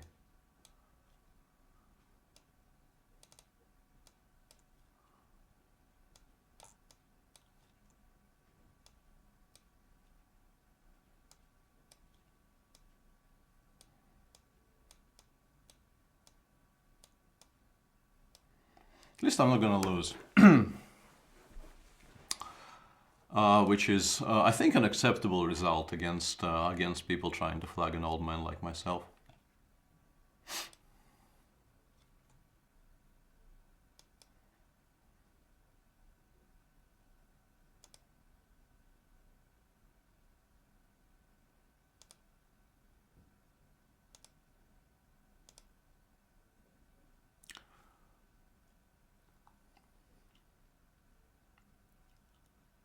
Yeah, people are telling me to accept 5-minute challenges, so maybe I'll do that. 3-minute does seem a bit like a struggle today. I don't seem to be capable of working at speeds required to explain while playing a 3-minute game or play a decent 3-minute game while explaining. People like their chess24 rating gifts here. That's the point. I don't know why I played d4. That was supposed to be d3. I will stop looking at chat. That really was d3, which I overdragged all the way to d4. That is not how you play the Yanish. That was never the intention. Seriously, I'm kind of upset about this. Because, you know, it's one thing to make like poor decisions, and it's the other thing altogether to just to be forced into subpar variations of the Yanish by the inability to stop the mouse movement at the precise time. Knight c3 kind of allows bishop b4, which is annoying, so I will play castles, but you really want to play knight c3 first. I think the extent of our ambition here, having played d4, the thing about d4, I will show you a very crazy variation after the game, but once you play d4, the idea, of course, is not to play bishop takes c6, and I know what the idea is supposed to be, but against somebody well prepared, I don't think it's a reasonable idea to do this in a Banter Blitz game. Those weren't pre-moves. That was just me clicking on the d-pawn and then deciding to pay some attention to chat. Those two things do not go together, I have a feeling.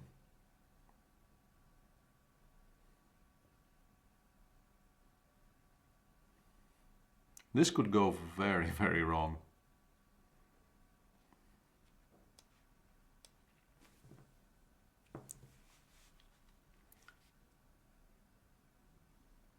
Yeah, It did, didn't it, Dread Summer? It did look like I tried to play d3 and just didn't manage to. Which really is completely ridiculous. And here, as mentioned, it is extremely easy for white to just run into some very serious attack on the king's side.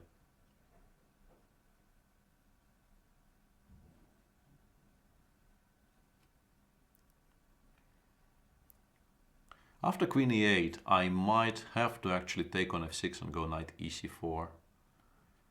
That's a somewhat weird choice because frankly, I was expecting to have to take on f6 anyway, and h6 does feel like a waste of a tempo to my eyes. There's also now knight g6 as an option for me, which could be not that stupid. If he takes with the g pawn, I can play knight g6, he goes rook e8, I expect, and I can play queen h5. And after king g7, I can play knight h4. And if all that happens, I'm probably doing very well.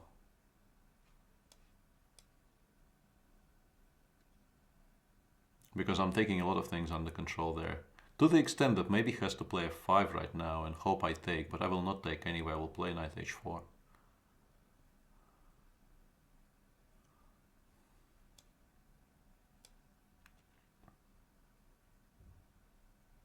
Because I want to take on f5. Although here he has bishop f4, which is something I underestimated when I went for this line.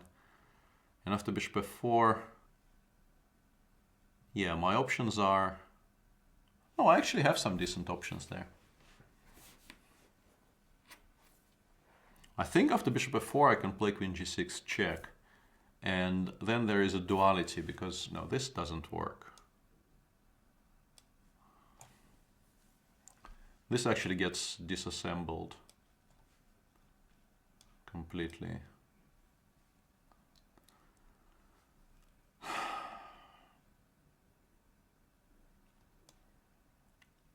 Can we please not lose this position at least? Yeah, I think we can now. I think now it's reasonably safe to assume we will be okay.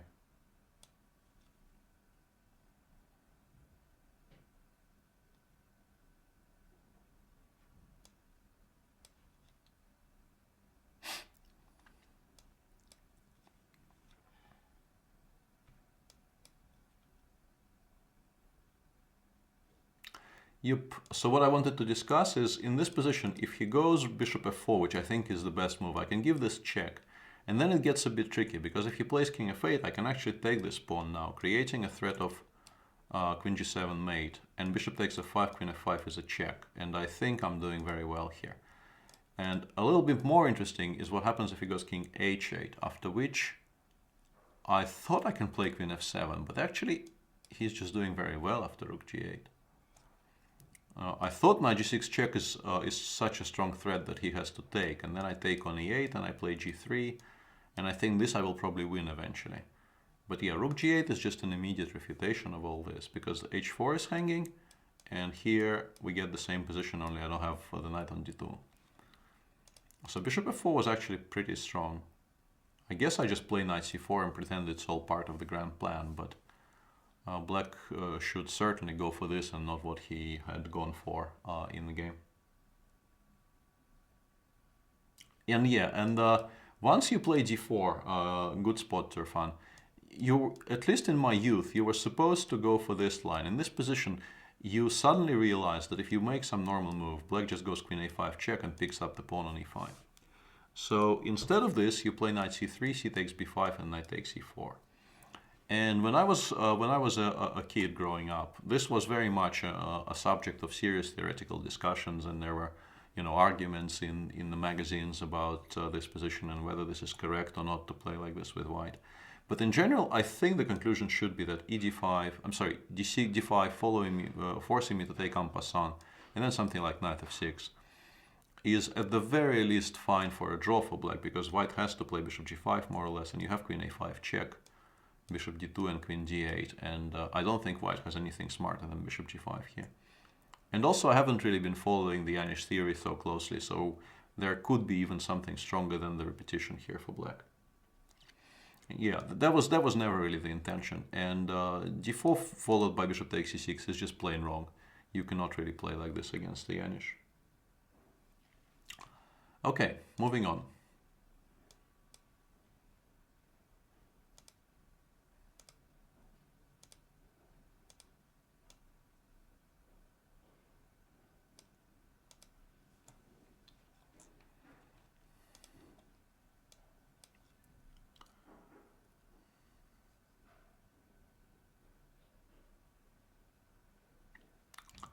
c4 d6, I'm not entirely sure what the point of that move is. I'll just play d4 and switch to these types of positions. I used to play this with black. This is actually quite playable for black. Knight d7 though is not very critical here. You should play e4, knight g5, f5.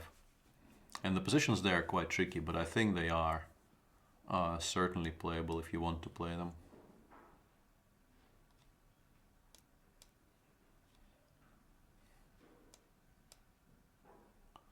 Yeah, and this is one of those lines which, I mean, it's never really been refuted as such, but it's not very attractive for black because what you end up getting here is a King's Indian, but not a very good King's Indian, frankly. The simple way of describing it would be this is a King's Indian, but it's a King's Indian you will not enjoy. Although, of course, black's position is so solid that you know, getting something, getting a large advantage will not be at all easy here for white. I'll go with the slowest possible plan: h3, bishop e3, queen d2, rook fc1. I have, you know, white has plenty of time here. Black really doesn't start creating any kind of counterplay for a while.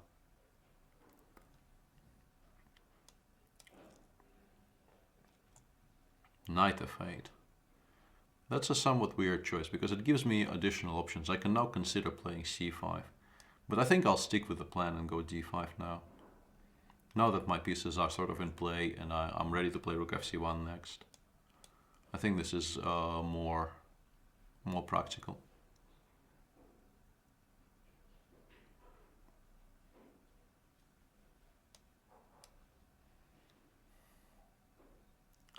Apparently, people on Twitter compared me playing against Lawrence to Morpheus fighting Neo.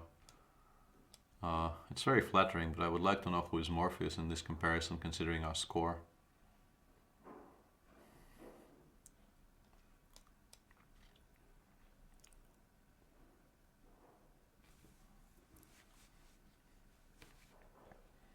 I'm not quite sure why I was given the b6 pawn for free, but yeah, probably wiser not to allow rook takes c3, but frankly I'm not that worried about that threat, because I get to trade a lot of pieces along the c-file. If he wants to do it, he is welcome to it, perfectly welcome. Because I have queen c7 at the end there, and I trade queens, and then my pawn majority on the queen side should just be more than enough to win the game. The important thing here is not to blunder something on the other side of the board, but if he has to play rook takes c3 here, I should be winning.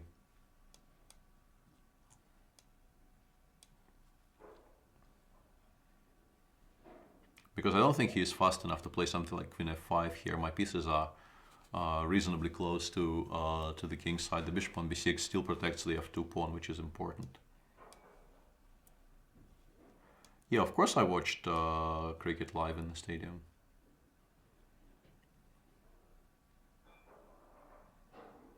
Bishop takes a6 was also fine, but I want to start creating pass pawns even faster. I don't need to, one is perfectly good enough. If he goes knight e6, I can return the exchange, but once again, don't really see why I should. I can just play rook a7, for instance, and create a pass pawn there. Although both rook e7 and, let's say, ba, knight c7, bishop c7 are probably just winning for white. I would not be at all surprised if it just won. And this, I think, just loses more material. That was kind of my main point, that a b5, bishop b5, I attack the rook on e8, and the bishop on e7 is going to drop.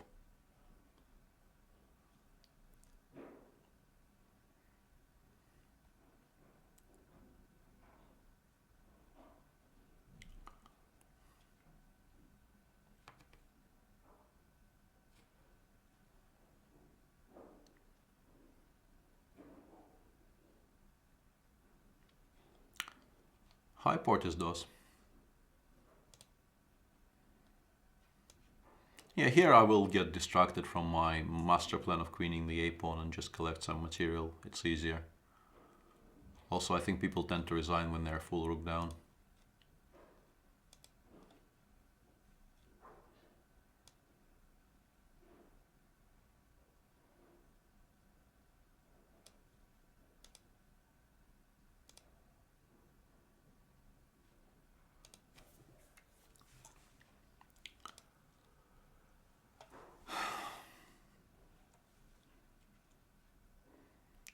Let's try for another Grunfeld.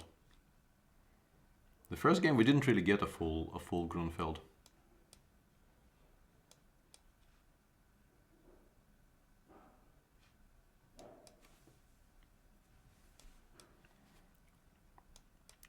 But now we finally are playing something I should be reasonably familiar with. I believe my own conclusion was you should start with bishop g4, but I haven't actually returned to this material in a great while, so not even sure myself. But I think this still holds as the way to play these positions.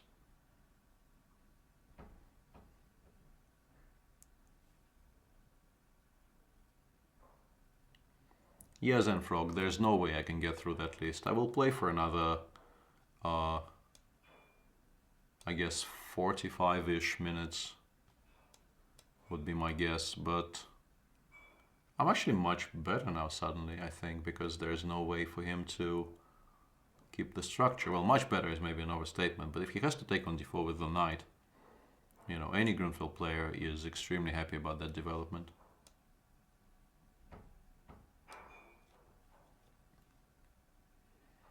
Yeah, something has gone not quite right from my opponent there. Yeah, there's no way I can get through the list, even if I tried. And I started off today by not feeling entirely fresh, and I don't think I can possibly last more than maybe 2.5 hours. I think that will be the cutoff point. I will go further than 2 hours today, but. And yeah, I'm very grateful for people who are sort of picking up the slack there on the question of what my nickname means. Because I do feel like I've answered it enough times already, and yet the question still gets asked. What we should have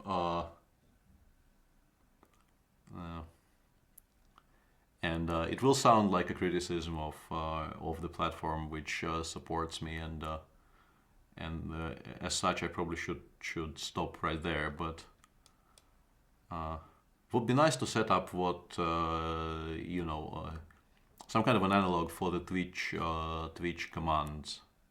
Like somebody types the word Paul Borta in chat, and there's immediately like a script which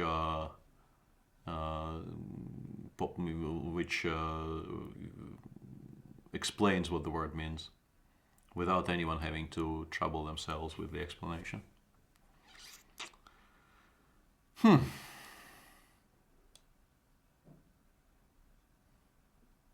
It's still a little bit awkward for me here.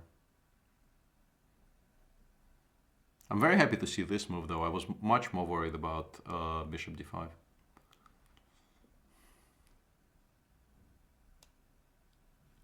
I think I'll start by this. I kind of want to fight for all the open files here. I don't know why Blackmar Deemer is suddenly such a cult opening in this chat. I have played, I believe, Black Mardimer, at least on the black side, and maybe even I tried it a couple of times with white during the, you know, at least in some Blunter sessions I played earlier. But surely there have to be some more exciting openings than Black Mardimer. And this actually loses. That was the second point to what I was doing. And if he goes f4, I can play queen takes f4 even maybe. Or rook c5. Yeah, rook c5 I think is the most aesthetically pleasing of my options. So we will go with that. Queen f4 was also fine, but as usual I prefer the move which doesn't take material to the move that does.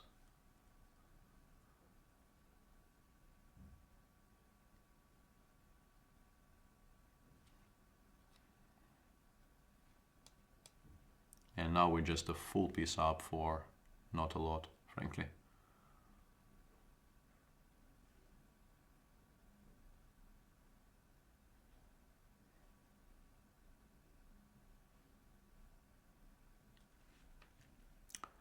Okay.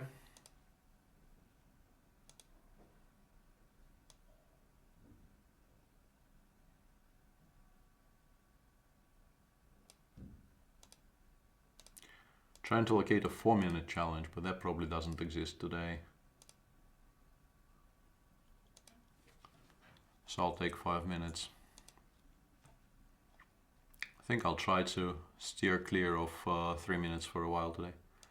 I haven't played d4 in a while as well.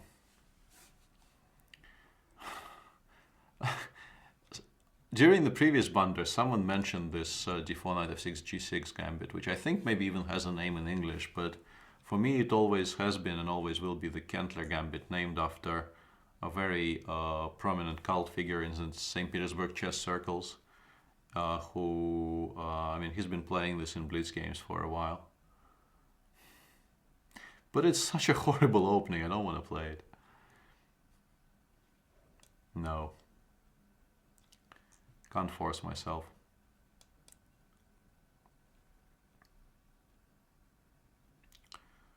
Okay, here it's good if you know something, and I feel like I haven't really looked at this properly, but I don't know how you're supposed to start. The idea here is that the knight actually needs to go to f2 because it covers the g4 square, it covers the center quite well. It does a lot of work on f2 compared to other squares.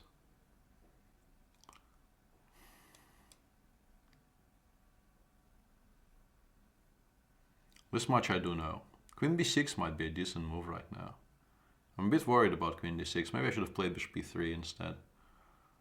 This worries me a lot less. The moment I establish control over the a7, b1 diagonal, I feel a lot safer. Elyanov has been playing excellent chess, Toffee Apple. Really, really excellent chess. Do we need to react to this? Because a3 we can stop his expansion on the queen side, but it also costs us a full tempo and we can just play castles instead. So you kind of need to determine how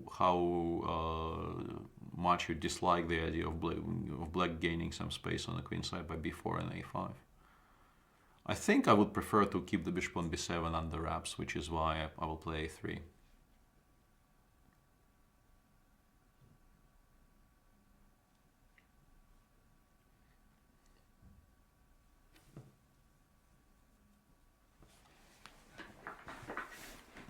The problem for my opponent here is that he would like to, and once again I should probably try leaning back.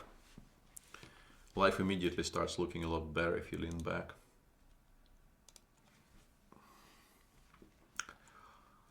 The problem for my opponent here is that he would like to have the e6 break available to him, but it's not that easy to realize, because currently if he plays e6 I take and the pawn on d6 will hang.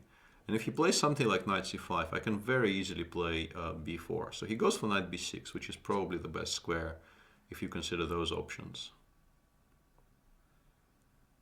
And now you can play 4b4 a5 if you want. But I think he probably will play knight c4.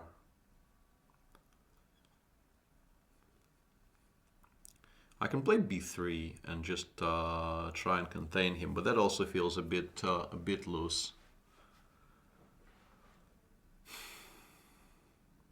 a4 knight c4, we can take, play a5, and try to play knight a4, knight b6 later. But really doesn't feel particularly convincing.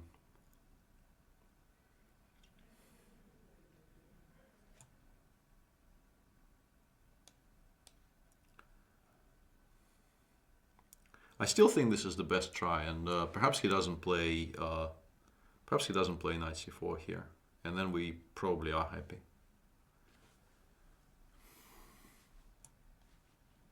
If, for instance, we get to trade everything on a4, the bishop on b7 is half dead, and the pawn on a6 will be quite weak in most positions. And if he goes before a5 and the knight goes somewhere, I can play knight a4 and then knight b6, and that also should be quite good for white. The only move I'm unhappy about here is knight c4. And there's also maybe a possibility for me to play bishop d4 against that.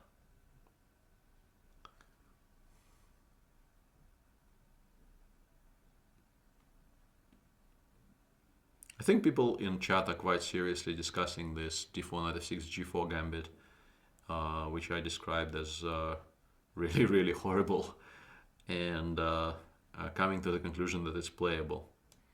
Well, I mean, everything is playable, you know, under certain circumstances, but yeah, objectively, not a good opening. That was very harsh, Isaham, about Vasily. After rook c8, I kind of want to play knight b6, but I also would like to wait for a move. Like, I would like to play queen b2 here. Sorry, queen d2, and I think I will, because knight c5, I will be very happy about that. And queen a5, knight b6, I'm still winning. And if he goes b3, I have queen b4. So I will go with that. Wait for another move. Also, knight c5, I can even take on b4. I was extremely happy even simply after knight takes c5, dc5, and bishop c4, and establishing sort of sorry, total control over the center. But yeah, all the Ivanchuk bashing in chat. That's just not done.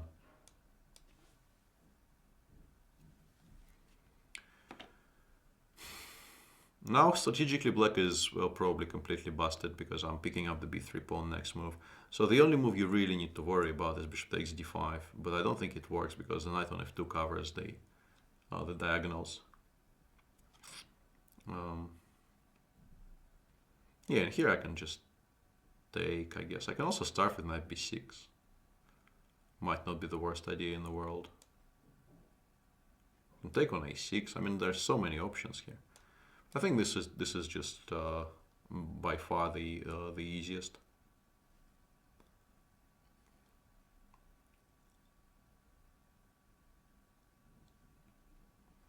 Queen takes a5 once again is the only thing that you need to calculate here, and it does appear not to lose on the spot somewhat surprisingly, because after knight b6 he has knight c5, but he needs to see it, and even after that his position is quite bad, I think. Because I can play, there's a number of things I can do there. Rook a5, knight b3, rook a3 might be quite strong. Actually, he is probably the strongest, and I think I win material. The current rapid world champion is Vasily Ivanchuk. Yeah, I think this just wins the exchange.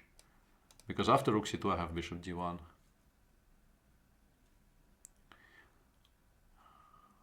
No Mora today, but I might try for a king's gambit.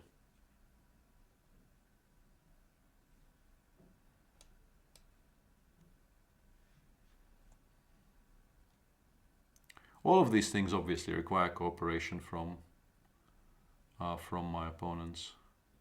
I missed that move, which is a bit stupid, but I think will have things under control because he needs to waste the tempo on moving the knight away. And then I can just do this. And I re-establish complete control over the board, e4, e5 next.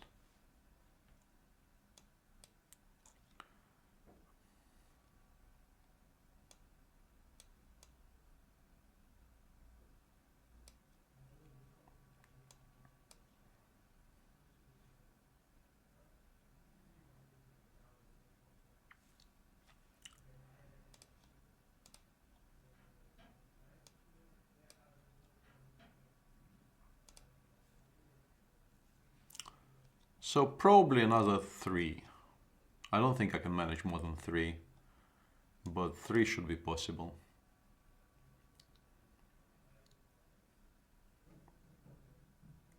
Yeah, Robert James was very harsh on the subject of the King's Gambit, and probably not even entirely wrong. I think it's a, if someone took the time to actually analyze it properly and get to the bottom of things, I don't know if it loses, but it shouldn't equalize. Let's put it like this.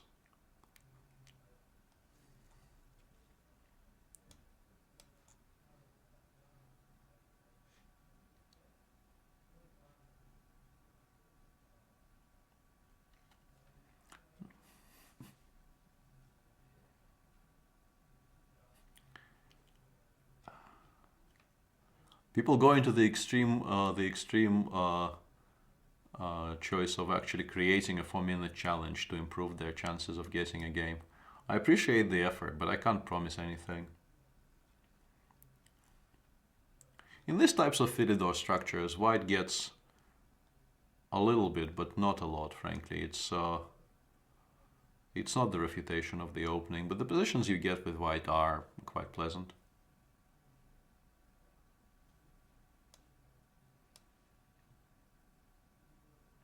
c5, I just want to play queen d2, and then I go knight d5, and if he plays b4, and then the light square bishop will have a very nice square on c4 to forestall any of black's potential attacks on the king side. And on the king side, I'm also ready to play, if the knight goes away from f6, I can play g5, or in this structure as well, I can play g5, and then the bishop on e7 will never actually reach the f6 square, which I think is very important.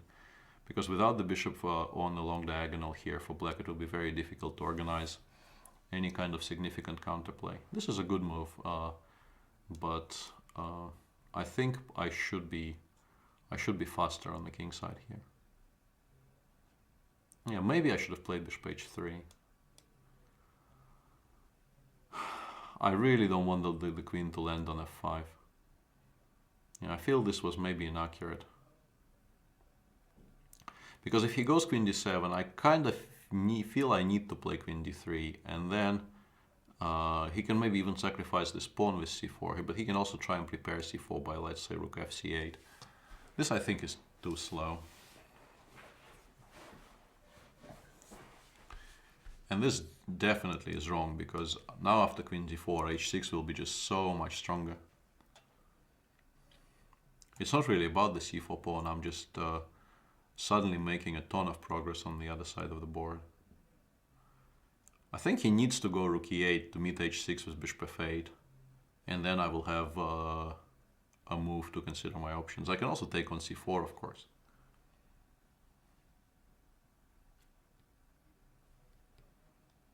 People are asking for hardcore theory in the King's Gambit. I'm not really, I don't feel like I'm necessarily qualified to answer those questions. Here I go g6, I think. If he plays h6, his position is just completely busted. And if he allows me to play h6, his position is also completely busted. And I will pick this pawn up now, because why not?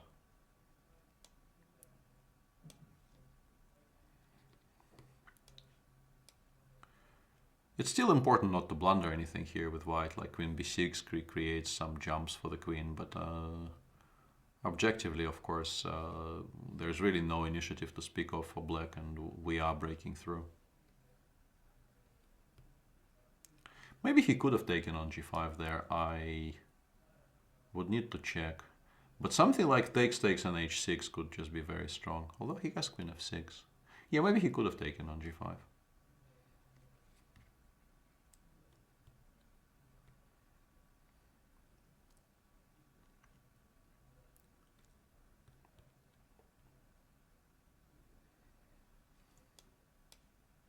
Once again, this is more than a pawn. I also want to, let's say, play rook c6, which will stop his counterplay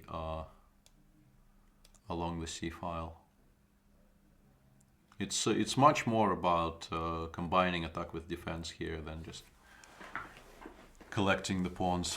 Yeah, and here I I mean, it's kind of important that I control the b8 square because I can just take and take with the queen.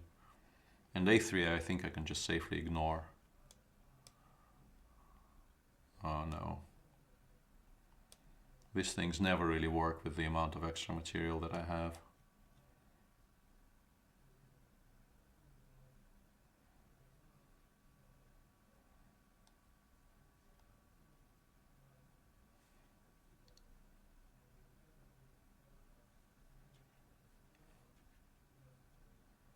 Yeah, the question about the song, it made an appearance at some point. It's not the first time I see it. And I kind of want to play ba4 just for kicks, but I think it's not the best move in the position because I don't really want black to ever have any threats whatsoever. I mean, shouldn't matter, but I'll go rook d1. There's no real reason to not take another pawn there, but decided not to. As for the song question, as mentioned, it was asked in some questionnaire earlier. Earlier in my life, and I believe I've chosen "Build for Comfort" by Howlin' Wolf. It's a good song.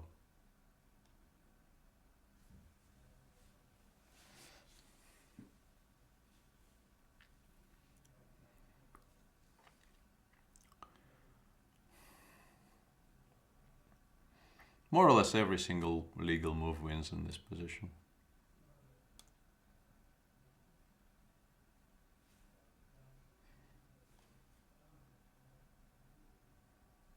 Really not a lot to discuss.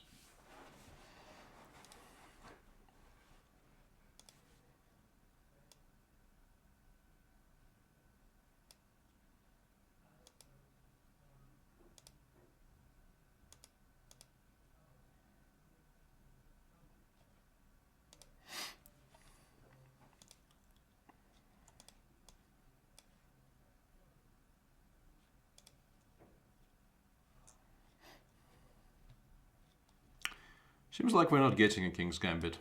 And I'm somewhat happy about that because against somebody rated 27-23, maybe the King's Gambit was not the wisest choice.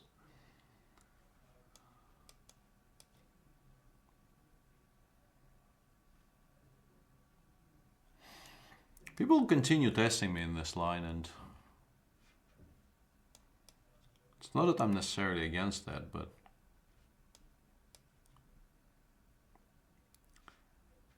you want variety.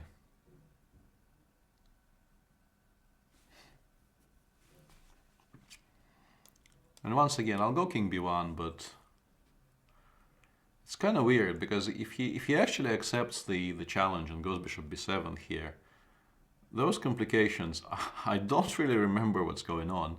It will be very, very difficult for me to play that really, really sharp position correctly. Peter and the Wolf, yeah, well played, sir. Well played. Yeah, h5 is maybe also the option black can try. I actually need to think here because I would very much to once again play bishop f4, but I have a feeling it doesn't work here because I need the bishop on b7 to be hanging in some lines. After bishop b7, the line goes bishop f4, e5, knight f5, just leaving the bishop on f4 unprise. And for that to be a good idea, you get the feeling that the bishop on b7 needs to be hanging. Yeah, this is what I mean when I complain about people going for this against me. You kind of need to know what you're doing, and that's difficult.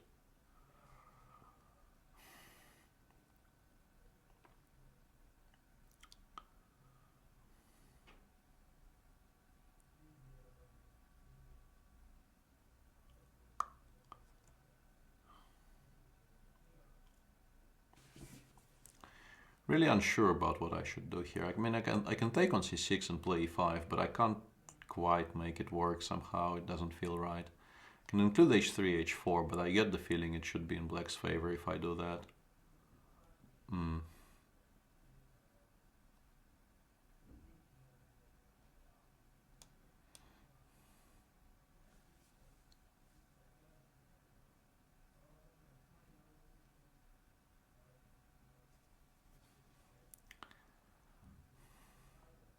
This really doesn't feel like it can be a refutation of anything if you play h3 and allow h4 in these types of structures. I think black should be extremely happy about that.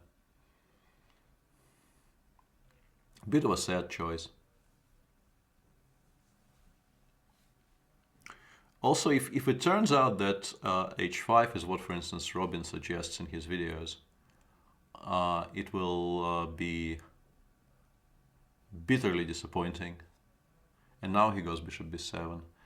And once again, we can try doing the same, but I'm pretty sure that the inclusion of h5 and h3 in those positions is most assuredly in favor of black. There can be no argument about that. Because I think black often played h5 there anyway later in the game. In those huge complications arising from bishop b7, bishop f4 on the previous move. And now I guess you just play h4 or knight e5. Knight e5 is also fine.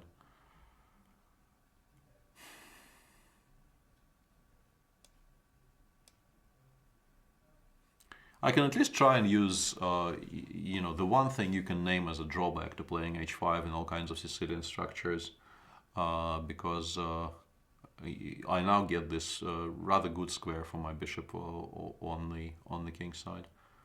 Whoa, that is highly optimistic. Did I blunder before here? Well, I mean, I certainly did blunder before. I'm wondering how strong it is. If he goes before... Okay, this I am not that worried about. This is like an absolutely ideal scenario for me, because even e4, e5 is actually a huge threat, the way his pieces are currently positioned. And if he goes d6, which it does feel like he should, I can just play g4 and start opening stuff up on the king side. And he should be behind in terms of time. I'll go knight f3. Maybe I'm overestimating how good my position is. Knight c2, I don't want to give him easy sacrifices on e4. Yeah, I think I probably... this is a good move, and it kind of makes me reassess my judgment about the whole position.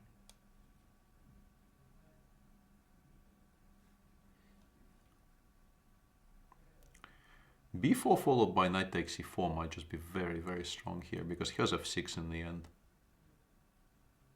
Yeah, that's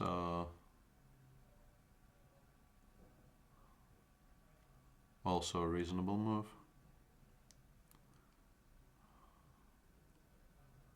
I think I'll spend a full tempo on protecting against that idea. I'm much more worried about allowing some kind of knight takes e4 shot than I am about anything else in this position, frankly. I mean, I'm not happy about having to play b3, but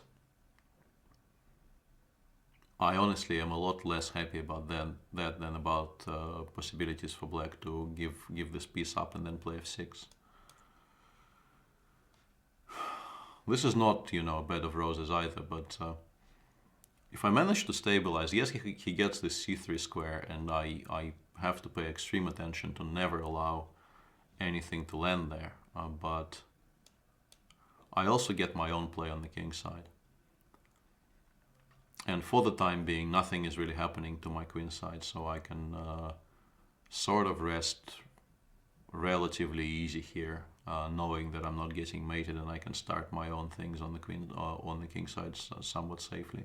Yeah, but I'm just going to ignore it. There is no way you can force me to react to this.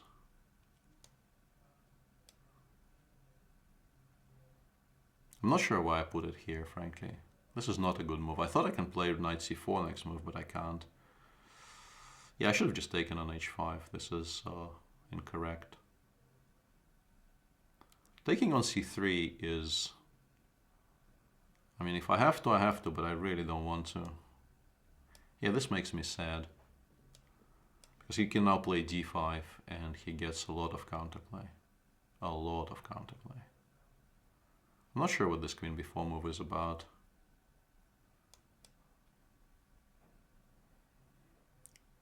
Yeah, this is, I think this has to be way too slow.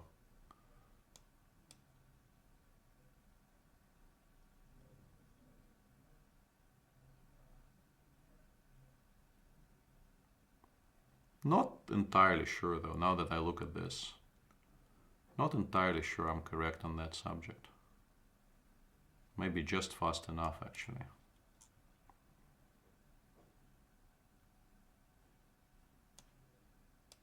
But maybe I can sort of consolidate by doing this, I hope.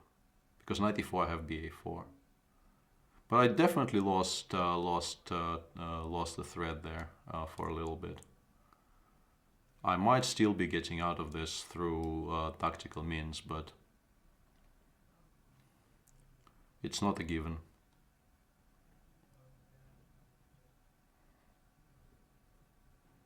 But it does feel like I will probably end up ahead here in all these weird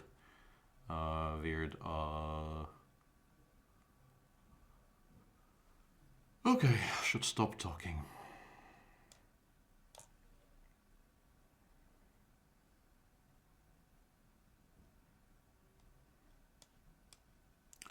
Should stop talking and start actually collecting pieces.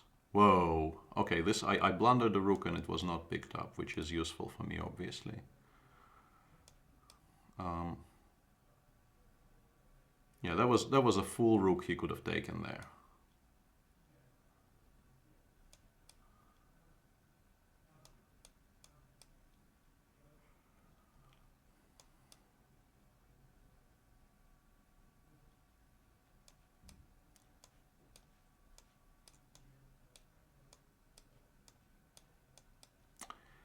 Yep.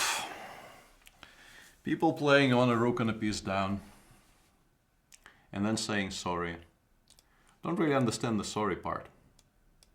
I can understand flagging, I don't understand apologizing for it. You either do it or you don't do it, but saying sorry at the end just feels like this Hearthstone emote, which they removed precisely because it sounds so snarky.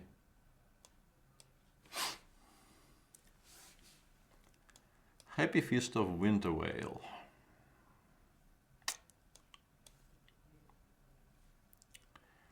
I don't think that game was played so horribly actually, Faisal. It was just played slowly.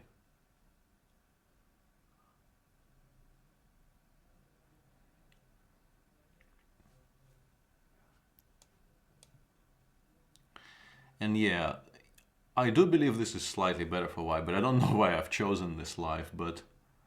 sorry, not live. Why I've chosen this life, I understand. Why I've chosen this line is a little bit harder to understand.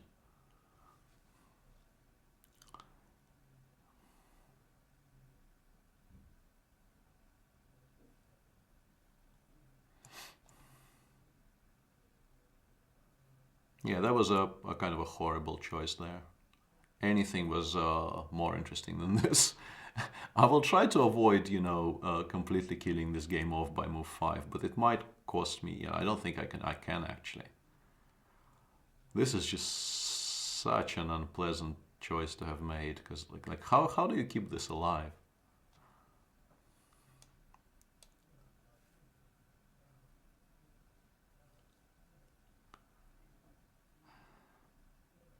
At least I'm tempting him with this capture, which will improve my structure a little bit.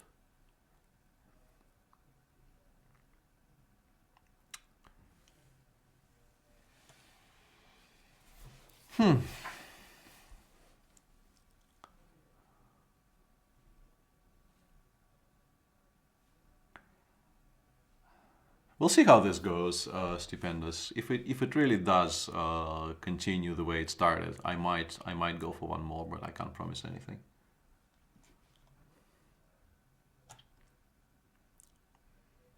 This might not be such a stupid move actually, because it forces Black into, at least, I mean, hopefully it forces Black into some contortions he might not be ready for. Queen e4 check. I was planning to play bishop e2. But then he goes knight c6. Here I will definitely play bishop e2. Although knight c3 might also be quite decent here. No, I think bishop e2 is probably way too clever. I think knight c3 is just simpler.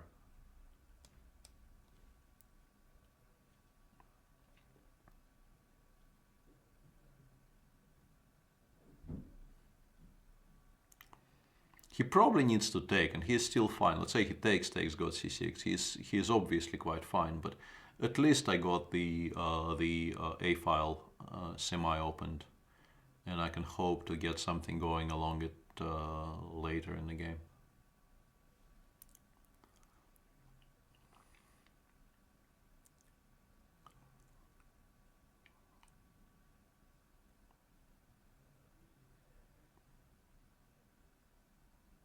And I really feel that he should take on b3 because the only other move that doesn't lose material is queen e5 check, and then after bishop b2 you will have to play something like b6, and that is not something that you should even entertain the thoughts of. Yeah, I think this is just wrong. And I mean, this is adventurous, and I welcome my opponents for trying this. But I think it's quite clear I'm not even behind in development, and I now have an extra pawn for really not a lot. I can play bishop d6, and I cannot castle for the time being. But I can even play b3, bishop b2, and castle low queenside, which I think is what I will do probably.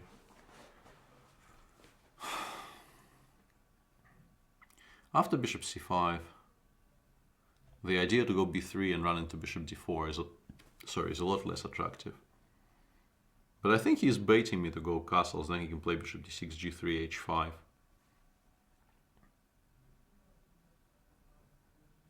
Let's do it anyway. No, b3, no, knight e4 is not a move. Let's do it anyway. He also could try going rook b4 here with the idea of rook f4, but then I have g3. Knight e4 is a move here, but I mean, it's just an endgame, a pawn down. And it looks like I'm playing into some very severe counterplay on the queen side here, but there really shouldn't be a lot of counterplay there if I keep things under control.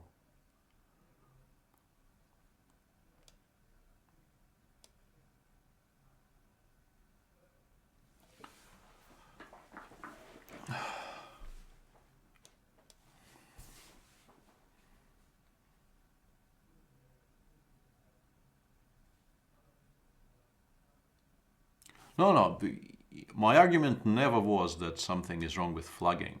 Flagging is very much part of the game. This is sort of the point of why people play Blitz at all. Flagging is very much allowed, and I wasn't criticizing the flagging. I was criticizing the emote at the end of it.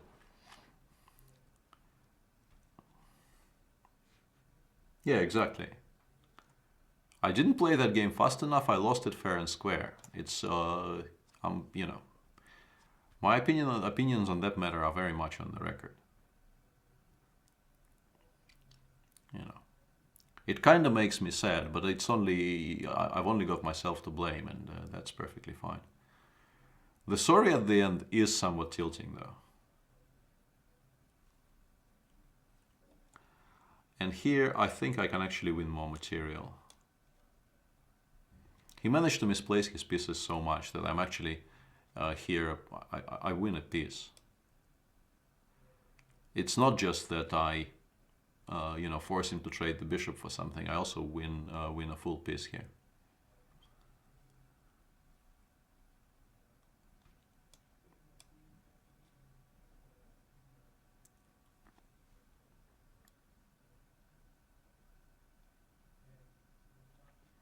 Yeah, fun with flags with Dr. Sheldon Cooper. Okay, this one didn't really get off the ground, so let's play one sort of final last one and call it quits after that.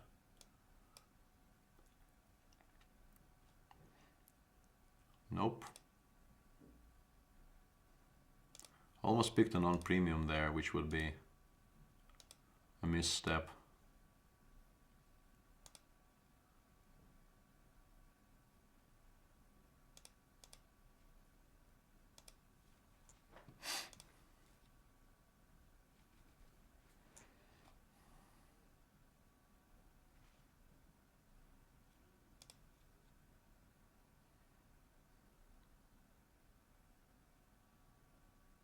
Yeah, rook b3 in the final position just to give a check would be an option, but it's just to give a check. There is nothing there. I can play king a1, rook b1, for instance, in reply.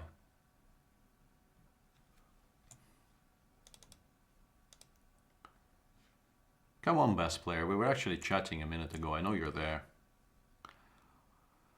Okay, so what shall we do for the final game of the day? Was he the one who was asking for a Traxler? I'm not sure.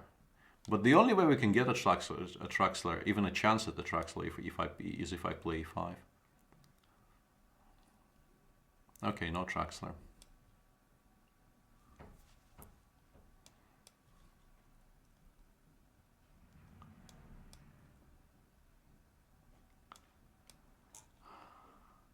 Let's play, the stuff I'm supposed to be an expert at.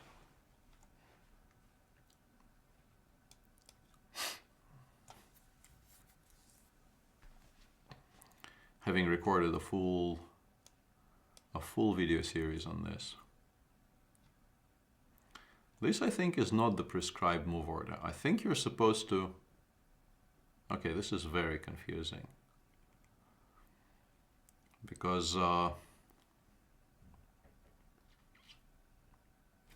it kind of gives me additional options in positions where you normally don't get those options. And yeah, okay, I'll utilize one of them, I think. Yeah, I think I will. Because you normally don't get to play bishop d7 in these positions. They force you to play rook b8, and then I mean. It's good in some positions and bad in some others, obviously. So it's not an obvious decision if this is good or bad. He can also, I mean, now he has to calculate all kinds of variations which don't really exist. In the rook b8 lines. I'll go rook e8 here. I mean, I'm kind of not worried exactly, but I'm unhappy about allowing knight g5 there. I can play h6. I think he probably plays bishop d3, but I have knight a5, knight c4 if all else fails. We managed to get a very non-standard position where, frankly, it's not that easy to do. I can play rook e8 first. I don't need to take on d4. Knight a3 with a rook on a8 is a completely empty threat because you're not actually trying to take on b5 because there's a pin along the a file and you're not winning the b5 pawn.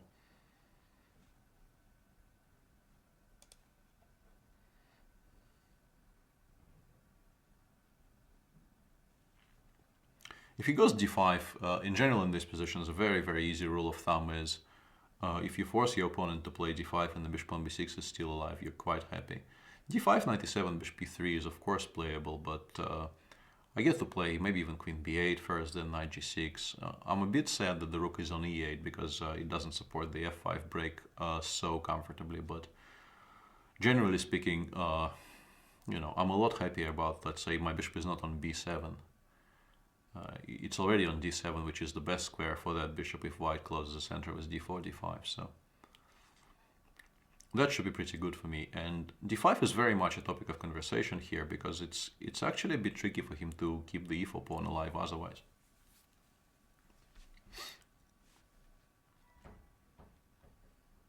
And d5, I was wondering how strong this was, followed by rook takes. And I do have, I think, a very serious amount of pressure against the e4 pawn. And yeah, this really should not be any good. Kind of forcing me to play c5, c4 is never a great idea in these structures because it's what I was going to play anyway, in most cases. He still has to sort of bite the bullet and go knight f5, I think. After c4, bishop c2... no, I think I always take here. I always take, I always do this, and here we think.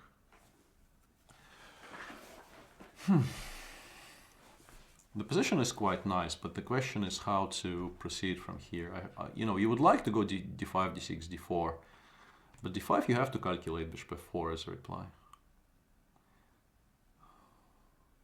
There's also something like bishop c5 followed by queen b6, which looks quite natural. But I'm worried he will take and go queen d4. I would like to play faster to create more immediate issues for him to solve. But d5 bishop f4 really is very uncomfortable. Not at all sure what I'm doing there.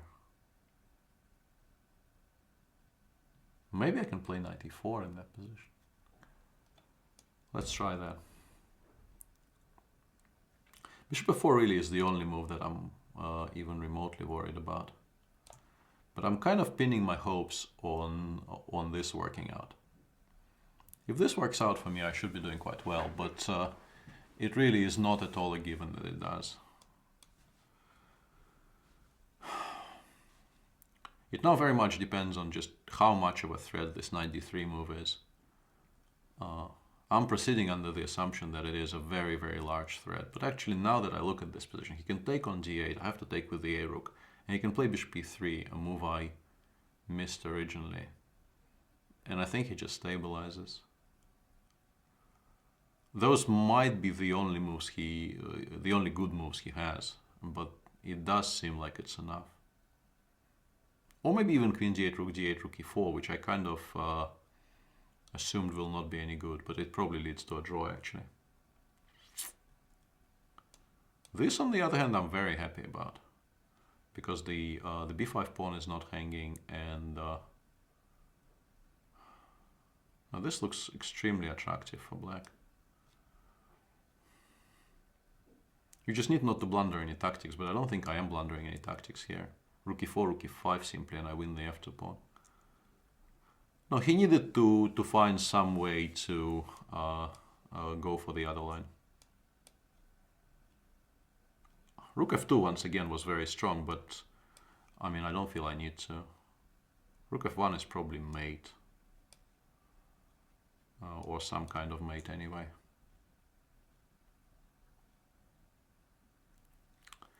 Okay, and this will, I think, conclude the proceedings for today. In terms of level of play, I think it probably was the most uneven Banter session I've ever played in my life, for which I am, what's the word? Appropriately apologetic is probably the way to put it, but after 4 days of live coverage of Vike, I guess I'm not at my completely freshest. But there were still some ideas in there, I think, which were useful and somewhat interesting to look at. And as usual, thanks for keeping me company in chat. Without chat, this would have been a lot harder to get through. And I hope to see all of you tomorrow with our coverage for of the 5th round of the Tata Steel Vikensday tournament. I will be here for 3 more days, so catch it while you can. Although, of course, the pairing of LT and Jan is nothing to be sniffed at. And with that, I bid you adieu. It has been Peter Svidler for Chess24.